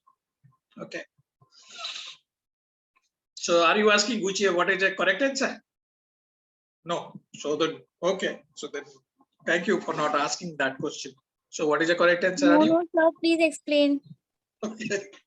Okay. So I mean, this particular, puzzle or whatever. I mean, the question that I asked just to highlight is how difficult sometimes it can be to select the right candidate. As far as answering this particular puzzle, well, I mean, so then, I mean, when TCS would have asked this question to the students, maybe one way of answering this question would be, well, at that point of time, as a person who is sitting there, I'll be looking at all those four. Then I would be saying, who is that person? One of those four person, right, can take my seat and who need to be helped or assisted immediately, right? And the next thing I will tell, if I am the candidate really, right, I will ensure that the person who is getting my seat needs immediate help, and it can be any one of these four, right? I will look and I will observe and I'll make a quick snap judgment. Who is that person immediately need my help? Second, I will not stop at that. What I'll do, this is a boss, right? There are so many seats and there are so many good people like me in the boss, in the transport. So, right. So I'll be trying to persuade, not persuade. I'm very confident that I'll persuade, influence, and convince somebody, some more people there to give their seat to 3 remaining persons. Right. Maybe, I mean, this is one way of answering that question. Right. Maybe I will give the seat to, the lady there with a baby, right? She needs safety, protection for herself as well as for the child, right? At the same time, I will ensure that all 3 of them also get a seat. And I'm confident that there are many good people like me. Why should I doubt? And I'm very confident of my persuasion skill and persuade and give 3 seats to remaining 3 persons. Okay, so that is one way of answering. All right. Okay, take a look very briefly. What kind of roles and responsibility or task you will be handling as a recruitment executive? Will not discuss this, just for your consumption.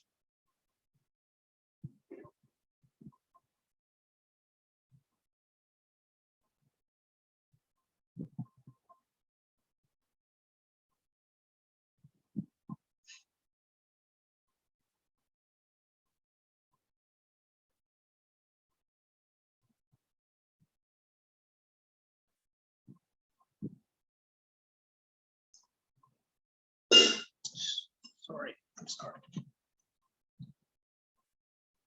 Done. Anyway, I'll pass on. I mean, we'll pass on this, all these PPTs to you. Say yes. Yes, sir. Okay, one rider here. So in your first job, maybe a couple of months you'll be doing this. And looking at your interest and your skill, then the organization will be saying, you will also, I'm going to the next slide, you will also will be doing this little later, after a few months, once you get some bit of experience in handling recruitment function. Sorry, I'm sorry. What has happened? Sorry. Yeah, that is roles and responsibility. Yeah, sorry. I mean, yeah. So this is the first one. So take a look at this one. So the first few months, maybe a couple of months, you'll be doing this.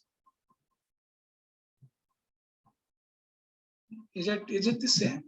Okay, forget it.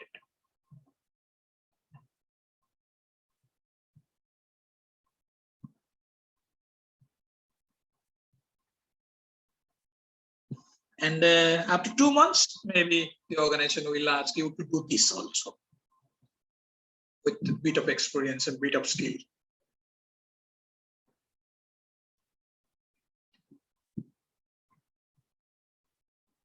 JDs is job descriptions.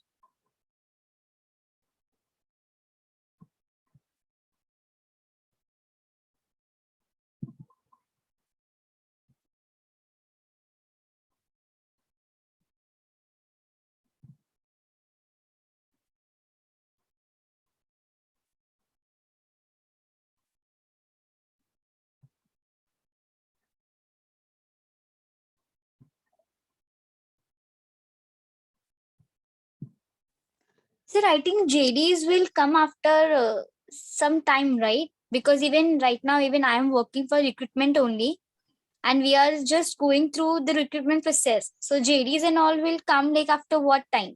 After 1 year of experience or what? No, I mean, who is that? Who is it? This is Kushbi, right? Yes, sir. Yeah, Kushbi is very smart. So then I'll ask if Kushbi is working with me. I'm the manager, HR manager. Or I'll say Kushbi. I'll see Kushbi. First 2 months, she's done a pretty good job out of all the recruitment selection things that she's handling. I'll say go ahead, Kushbi. Also prepare JD for all vacant positions, right? And then of course you tell me what should be the selection criteria for different position, what competencies, experience, skill required for different positions. So you'll do this. So particularly we have to have knowledge about that particular thing, right? Like imagine we are recruiting for an account manager. So we should know, right, what kind of quality that account manager, not only qualities, what all process he or she should know. Fantastic question. The answer, I mean, boys and girls, listen to the answer. See, I mean, to be able to understand account and finance function or a marketing function, it takes time. But again, when you are writing a JD for a marketing function, for example, sales executive or a taxation executive, you will take the help of the line manager, the finance manager, or the sales manager or marketing manager, right? Yeah. So on your own, you can't really prepare JD for another department till you get enough understanding of that department. It takes time, and the organization understand that, right? So then, yes, yeah, right. Don't worry. So you will be able to do it. That's the reason why Rita ma'am sometime back was mentioning about listening, about influencing. All that counts really, because you are a good listener, because you relate to people very well, because you can facilitate very well. So you get all the data from the line managers, from the finance manager, or from the sales manager, and make a JD.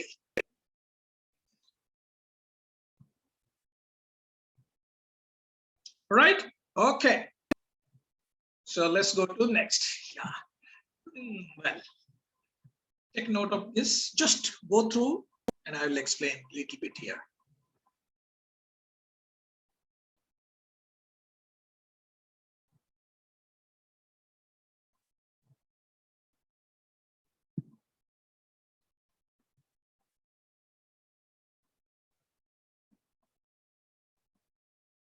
Now, If you're read, then pay attention to what I'm saying. Okay. First, so I mean, there are two set of competencies differentiated by different color, right? One set of competency in blue and the last two in red. Can anybody suggest why this bit of differentiation or demarcation? Anybody?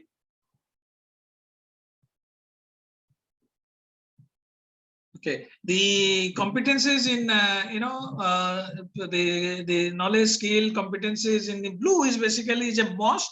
Without that, you can't handle recruitment function, right? For example, recruitment and selection process and techniques. Understanding of that is a must. Without that, you can't handle recruitment function.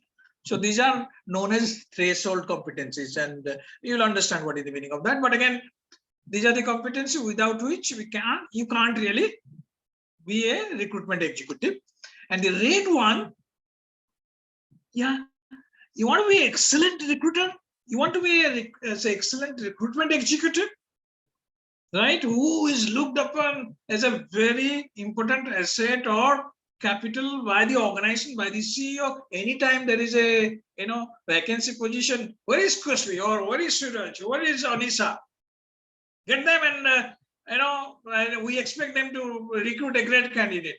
And for that to happen, to be an excellent recruitment executive, the last two is very, very important. Without that, you will remain a good recruitment executive, but you can never be an excellent recruitment executive. So then we'll understand some other time what is the networking skill that is required. Networking skill, I can give you 101 examples. For a position, right? And there is a vacant position, you are looking for candidates who will best suit this particular position. Somebody who has very good networking, you would be knowing somebody in South Africa, you would be knowing somebody in America, USA or Zimbabwe or some other country, because that is the kind of networking and connection that he has.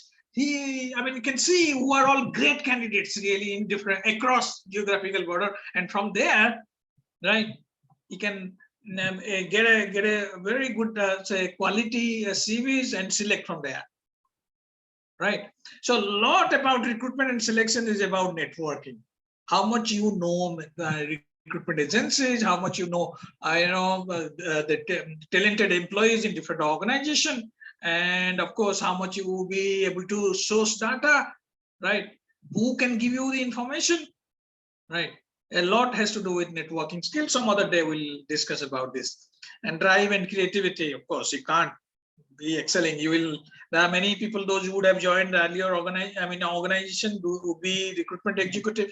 But again, they would be just surviving. They would be doing a decent job. They will never be fired. But again, in order to excel, you got to have that fire in the belly for recruitment, all right? That passion, for that drive. You see recruitment as something that really is adding value to the organization, right? Adding value to your development, something that is critical to organization, rather than looking at recruitment as something routine, somehow has to be done, right? There is no enthusiasm, right? So, that enthusiasm, that energy, that drive, that creativity will come from passion, that passion for recruitment. Do you really kind of getting into recruitment function because you are passionate about recruitment, right? We're not discussing. So what is it that those who will be coming to IBS, recruiters, would be looking for in you, the candidate?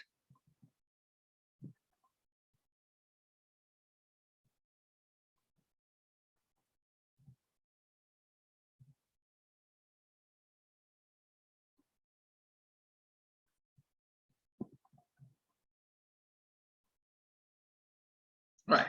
I'm going to now let's get into some exercises, some activities, right? And through that, let's try to understand the recruitment and selection. Okay. I think we are running short of time.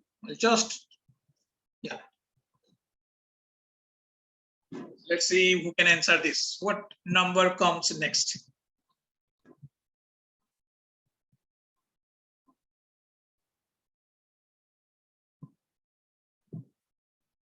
So 65.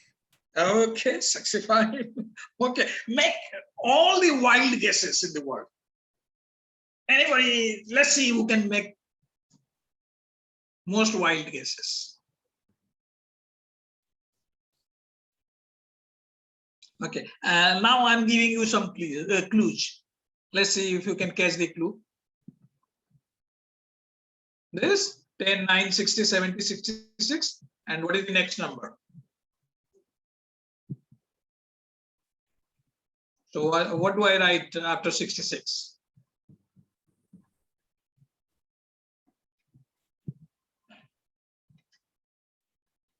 $90. 90? 55. Okay. Sorry, 95 you said? Okay. Okay. 10 is 3, right? 9 is 4. 60 is 5. 90 is 7, right? 70 is 8. And 66 is 9. So the next number would be 65. 10. So what is that number that will have 10 alphabets? Don't worry if you are not able to answer. The right answer is okay, good try. The right answer is 96. And if you can see, there is some hint there also in the particular slide. Can you see somewhere it is written there 96? Is there anybody who can see where is 96 written somewhere? Yes, sir. Yes, sir. Upper side. Upper side. Right. And this is an exercise done by Google when they hire MBAs and graduate engineers, right? And they give this exercise. This is one of the exercises. Several exercises like this would be given, right? And they would give you some hint also, different ways. And they will see, first of all, you are able to answer. And next, whether you are able to pick hints. Are you alive, alert, or observant enough to be taking that hint? So a hint is there, right? Okay. So, and what kind of competencies this would be assessing, this particular test? This is one of the tests, right? One of the selection tools. Can somebody name this particular test? Observation and critical thinking. Okay. Yes. Yes. And what? Yeah. Okay. Right. Okay. Let me come to next. I'll just give you 15 seconds. This is again Google.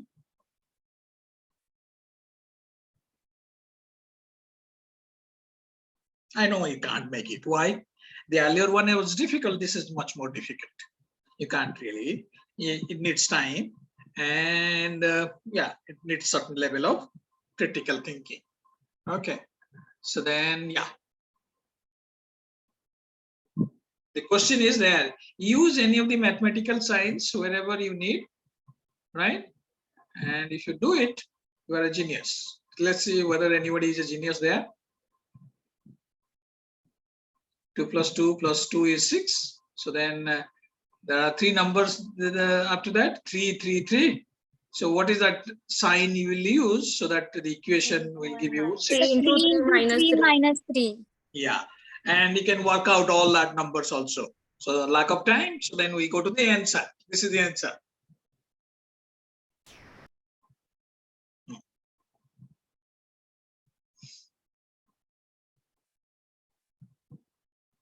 Okay, and can you see the test that you went through? Basically numerical and would be assessing intelligence, it would be assessing critical thinking. And I said, these are some of the tests would be done by Google, Microsoft, and so on, Apple, right?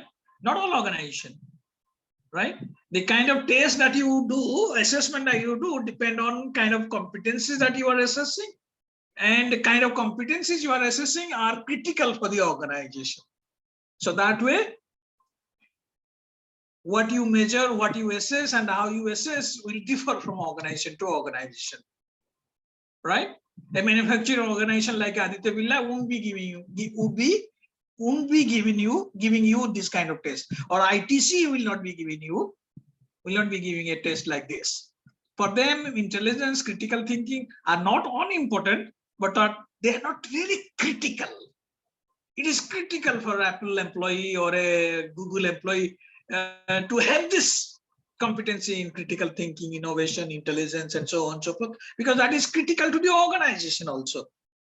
Employees need it. Without that, employee can't work, right? And without having employees with critical thinking, the organization will not survive. Google or Microsoft or Apple, because that is the kind of people they want, that is the kind of competency they need, and so on. So one more thing, okay.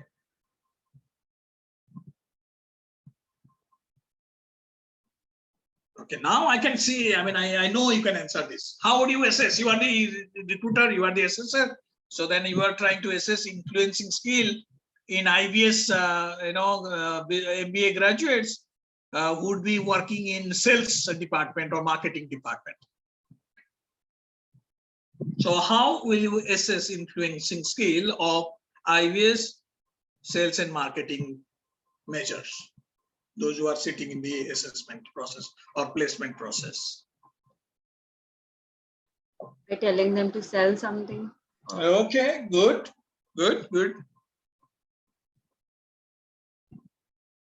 Okay, lack of time. Yeah, go ahead. But you can, I mean, these are some of the ways. Like, I mean, you said already, Anisa or somebody who said that, ask him to sell a particular product, right? Yes. Yeah.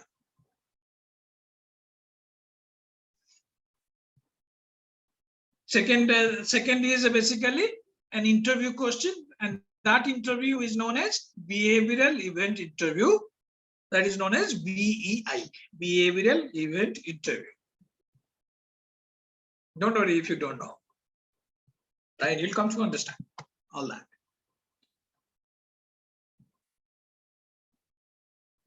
Yeah, lack of time. Otherwise, I would have taken a little time to explain to you and see and assess your influencing skill. We'll do it some other day. Right. Okay. Take a brief look at this particular slide.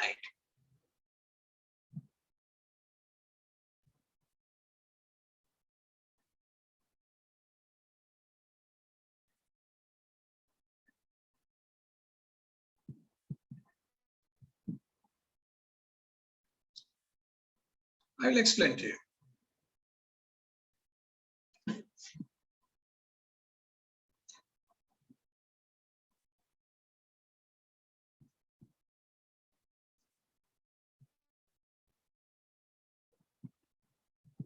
Okay, let me explain, right? So then expertise, experience, trainability, reliability, ambition, integrity, self-management, social skill, political skill. These are the skill or competencies. Now, in the second, in the bottom, the next tab is basically what are those assessment tools which will assess those respective set of competencies. For example, expertise, experience, and trainability. How do you assess in the selection process? So then so what are the tools you will be using? So you'll be using the resumes, the CVs, right? To look at experience, for example. You'll do aptitude test to assess trainability, right? You will use a situational or judgmental test, right? To assess, right? All the three, for example, expertise, experience, and trainability, and like this. So there are different competencies and there are different assessment tools, and different assessment tools should be used very judiciously to be able to assess those specific competencies. Not all assessment tool will measure or assess all type of competencies. So as you gain experience and knowledge, right, you will have this clarity. If this is the competency, creativity. So I'm trying to assess creativity in the candidate. So how do I assess creativity? What are those assessment tools? So with experience, with knowledge, you will come to know that.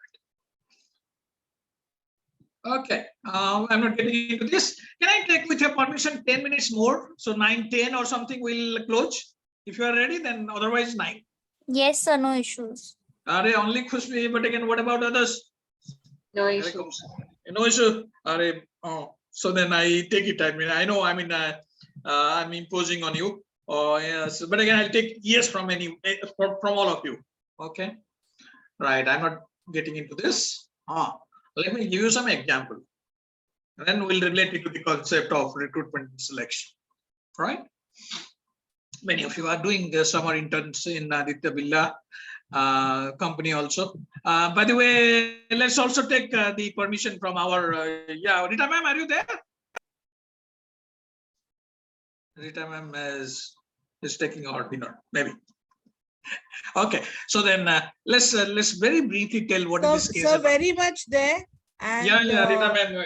So we are taking with your permission 10 minutes or 15 minutes in at fact, best. I wanted to tell you that you please continue. Yes. Yeah. But I'll not take more than, I mean, we also empathize with the boys and girls here. Right. Yeah. So then what is this case about? Right. Kumaramangalam Birla is the chairman of Aditya Birla Group Company. Right.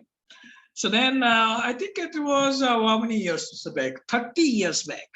30 years you just 30 years to would be 1990, somewhere close to 1990 or something. Year 1990. The chairman, the then chairman of Aditya Birla, passed away. And his son, who was in London, Kumaramangalam Birla, came back to India and took the reign or the control of the company from his deceased or dead father. Right? He became, at the age of 27 or so, he became the chairman of a big company.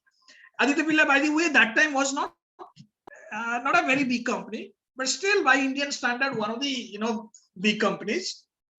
And when he became the chairman of Aditya Birla Group Company, Kumaramangalam said that I want to grow this organization very big, and I want Aditya Birla Group companies to be one of the fastest growing organization in Asia. And for that to happen, I need good talent. And to have good talent, I need to really recruit some MBAs from the IIMs, particularly IIM Ahmedabad. I need good marketing talent. I need good finance talent. And I want the young, energetic, and very talented and intelligent people from the IIMs. So then what he did, he asked the HR to go to the campus and select candidates from IIM Ahmedabad campus. So the HR head went to the IIM Ahmedabad campus. You know what happened? None of the IIM Ahmedabad students applied for the vacancies for MBA trainees for Aditya Birla. Why they didn't apply? Because the perception amongst the students as well as employees outside in the market was that Aditya Birla Group Company is a traditional Marwari owned company, very traditional, not very dynamic, not very professional. No, none of the IIM students applied. So then Kumaramangalam was very disappointed. He said, we got to do something about it so that we are able to attract good talent from the market. So what he did, he took series of measures. He revised the compensation package. He kind of designed with the help of the HR the fast career growth for the young talent. And of course, he brought in a lot of professionals to professionalize the business operation. Like this series of efforts, series of measures were taken by him. Right. The idea is Aditya Birla should be able to attract good talent, including the campus, right? And then after 3 years, it is not the HR who went to the IIM Ahmedabad campus. It is Kumaramangalam Birla himself who went to the campus of IIM Ahmedabad, and he addressed all the IIM Ahmedabad students there. He said, boys and girls, like I'm addressing you, I'm not saying it, but yeah, he said, boys and girls, ladies and gentlemen, so here is my promise as the chairman of Aditya Birla Group Company. If you join my company, we'll offer you good compensation, we'll offer you great working condition, you will be given autonomy, freedom, and opportunity to make use of all your talent, and we'll give complete autonomy and freedom. And if you do well, I promise your growth will be very fast as any other Indian companies. and you will be rewarded in a manner which is best in the market. And that is the beginning of Aditya Birla being able to attract talent from the campus, right? And now Aditya Birla is able to really attract talent from not only campus, from in the market, at across the levels, middle, senior, and top leadership positions, right? So when I told you this story, so what are the concepts I would have covered really when I gave you this story? Let's look at some of the concept there. I think somewhere it was there. There is a concept slide. Sorry, I'm sorry. I'll just check where is that.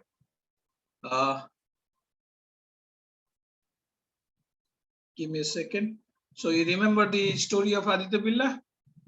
Where is that? Where is the concept one?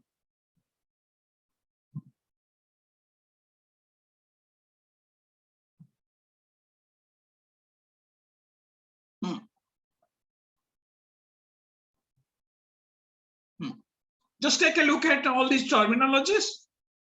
And if you can relate any of the terminology that resonate with the example that I gave you.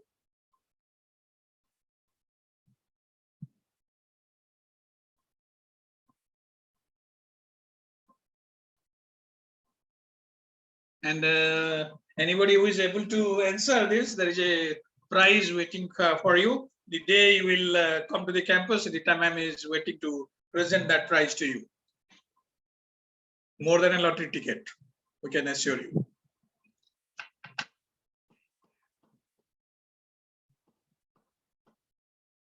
Okay, lack of time. EVP, employee value proposition, write it down. Employee value proposition, EVP. And there is a terminology somewhere there. Maybe we can see organizational branding or employer branding, right? So then recruitment doesn't start with, or recruitment and selection doesn't start with, screening the biodata. Recruitment and selection start with first organization, if it is interested to get good candidates from the market, from the campus, must create conditions which will be able to attract talent, like Aditya Birla did, right? Create condition which is able to attract talent.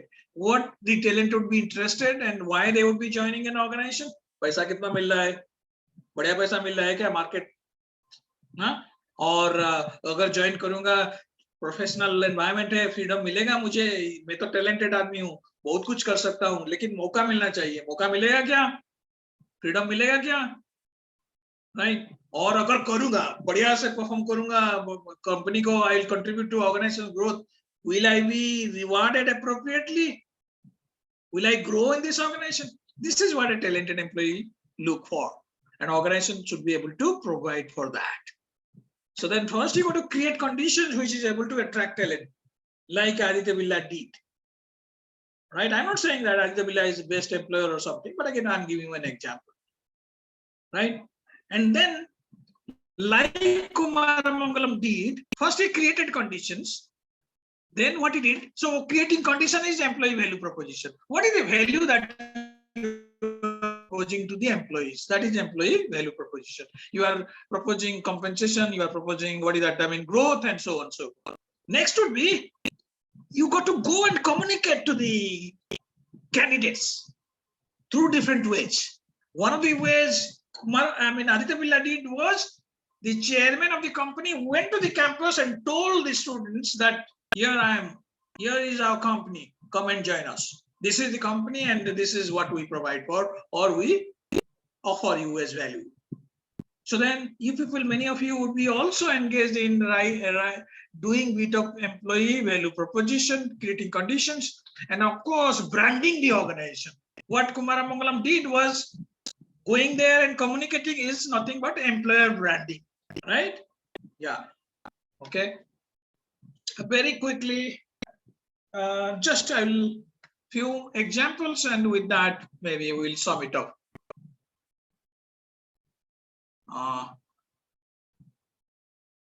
Any questions? Any questions?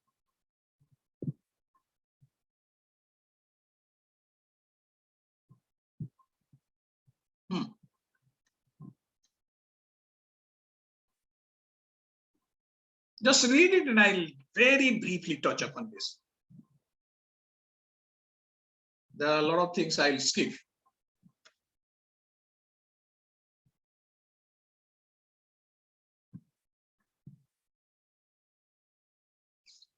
Okay, Steve Jobs was CEO of Apple. Then he wanted to attract this man called John Scully, very highly talented operation operation expert. He needed somebody who would be able to handle operation at Apple. So he wanted John Scully to be joining Apple. And John Scully, working with PepsiCo, was reluctant to join join Apple.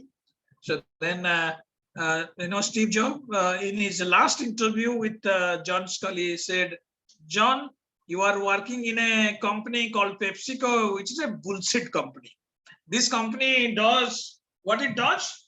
Of course, this is not a bottle. All it does is make aerated water, simple water, and sell it, exploit people really. This is not a healthy drink, by the way, right? And you are doing all that, working in a bullshit company and doing bullshit. John Scully, if you come and join me and Apple, you have the opportunity to change the world, right? Change the lifestyle of billions of people across the world, right? I'll give you that opportunity to innovate things, to be able to contribute to making iPad and iPhones, those innovative products. Come and join me." And that's what persuaded John Scully to come and join Apple. And after some years, John Scully says, the reason why I decided to leave my safe job in PepsiCo, come and join in Apple, because here is the CEO marketing his organization in a manner I was very convinced. And he motivated me by that statement. John Scully, if you come and join, you have the opportunity to change the world. That was exciting for me, right? So recruitment is marketing. Yes, it is marketing. It is not simply doing some, say, assessment and selecting. First, you got to really reach out and market your organization, market yourself, so that people come and join you, right? Okay. So we're getting into all those remaining two questions, right? Yeah. Small example here.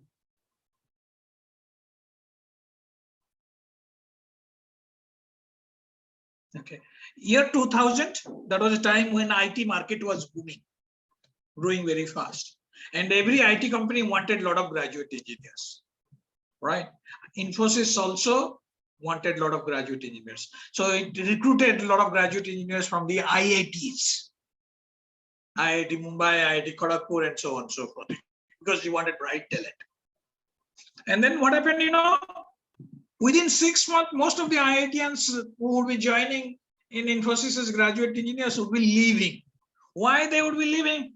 Because for them, even though Infosys was paying well, working condition great, but still they thought, job is very monotonous, very routine. ये क्या है यार?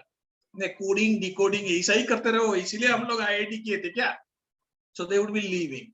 Attrition rate was close to 75% within 6 months of joining of those IITians. Infosys had to do something to be able to retain. So what it did to retain? It decided as a recruitment strategy, we'll not recruit from the IITs. We'll recruit from second, third, and even fourth round graduate engineering colleges from remote part of the country, in villages also.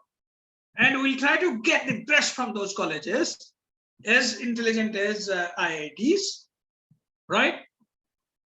And they did exactly that, recruited from, second and third rung engineering colleges.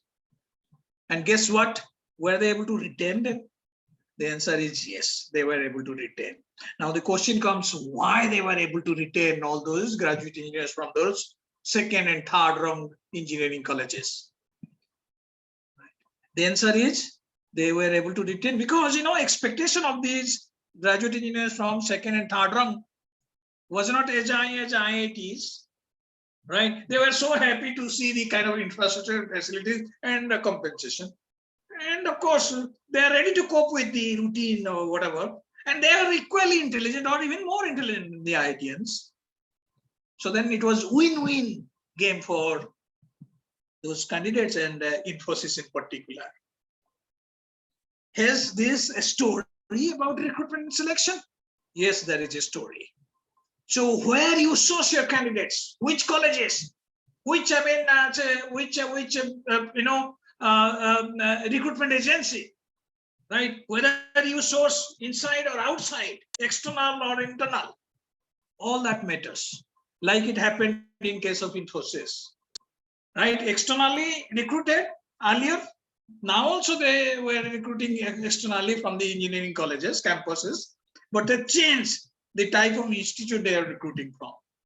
So then where you are sourcing your candidate from is important, right? Other than how you are selecting. Is your assessment process very good? Then only you will be able to assess correctly, objectively, and get the right candidate. Okay, I'll just take a couple of minutes. I'm not getting into all this example now. Okay. And this is a little bit my story. So then one story, at least I'm tempted to share with you. All right. How recruitment selection happens in the organization. I'll just give you the example of the first one. CEO and the spouse. Sorry, not this first one. I'll go to the third one, assessment on dinner table. In the year, I think I said 1997 or 98, I was asked to come to, I was asked by, this is a company, some of you from Lucknow would be knowing, Organic India Limited. The CEO called me for an interview. He said, I mean, why don't you come for an interview? So I went to Lucknow. That was first time I was seeing Lucknow. And I was asked to come to a hotel.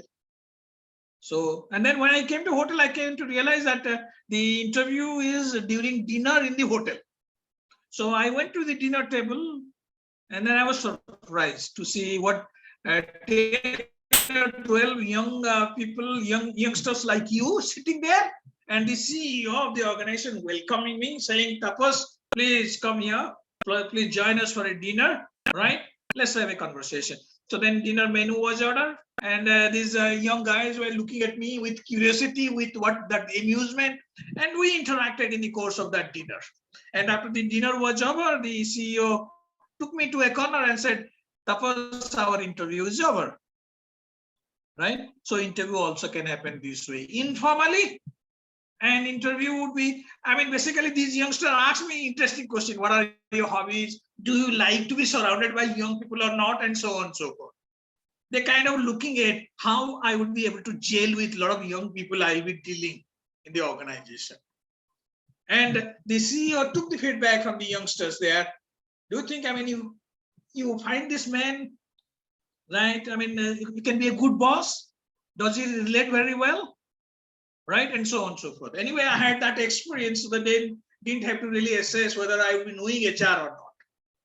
Right, so that is the kind of interview and assessment can happen, right? Informal. Okay.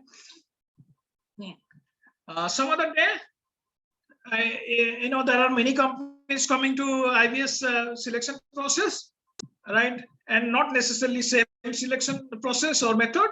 For example, Deloitte has I think 4 or 5. Sometimes 6-step selection process, right? It will start with a aptitude, then of course it will start with screening, then aptitude, then a listening exercise, then a video watching exercise, and so on and so forth. Then of course GD and interview, 2 round or 3 round of interviews. So that is delayed process. Okay. Very quickly. So a lot of you really would be very good at e-recruitment. Applying information technology in recruitment, right? And these are some of the social media sites you should leverage really for your recruitment, and you will be leveraging this, using this for recruiting, for marketing your organization, or branding your organization, and for sourcing biodatas and connecting with the prospective candidates. So now what you can do is next few months, right? Get a feel of these social media sites. LinkedIn, I know you are very familiar. Facebook also, but Instagram, I can see a lot of you are there. But Twitter, YouTube, get into that. Get a feel of that, right? And think of how this can be used for a recruitment tool, right? A lot of examples are there. Some other day we'll share. So the more details about LinkedIn, Facebook, Instagram, Twitter, YouTube, right? These are various job sites, and you must be familiar with, right? These are some of the job sites in India. You will be using the job sites really for recruiting for the organization you will be working in, right? Some of the things now, many of the organizations are, recruitment of gig. What is this gig? GIG terminology you should be familiar with. Gig is basically temporary workman. I'm not getting the temporary professional, right? Okay.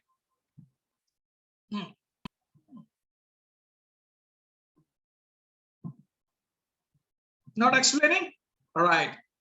Now, these are the only topics really that you got to be familiar with, right? So that you know where to prepare and where to really improve your knowledge about recruitment and selection, right?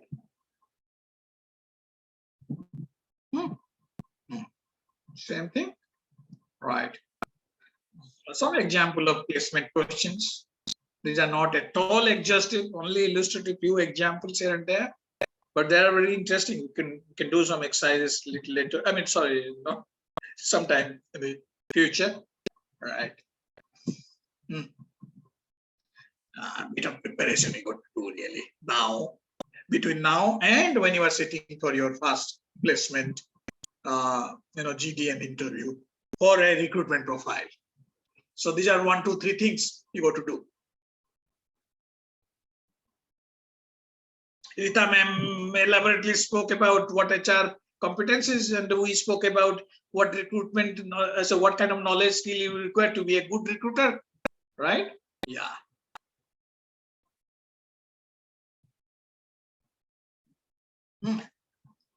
Thank you. Sorry, I've taken longer than, yeah.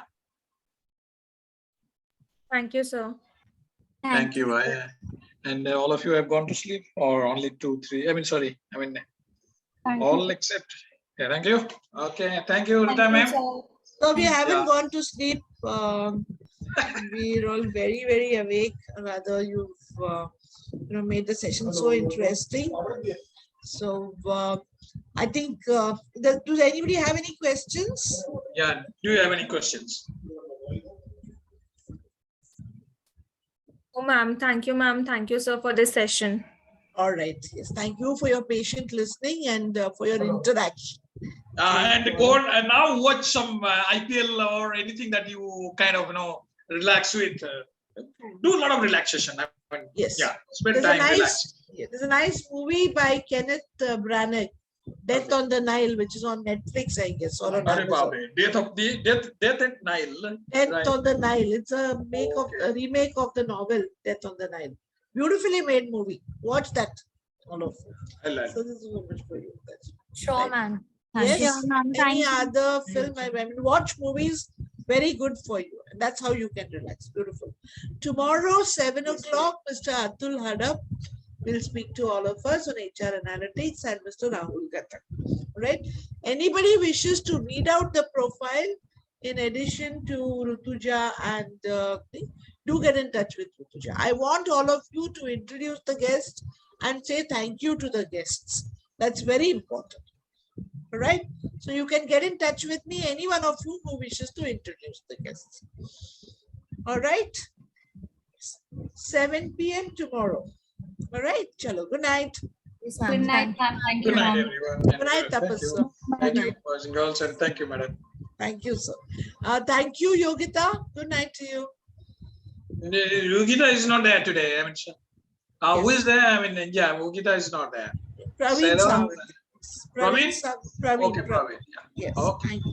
Good night. Happy day.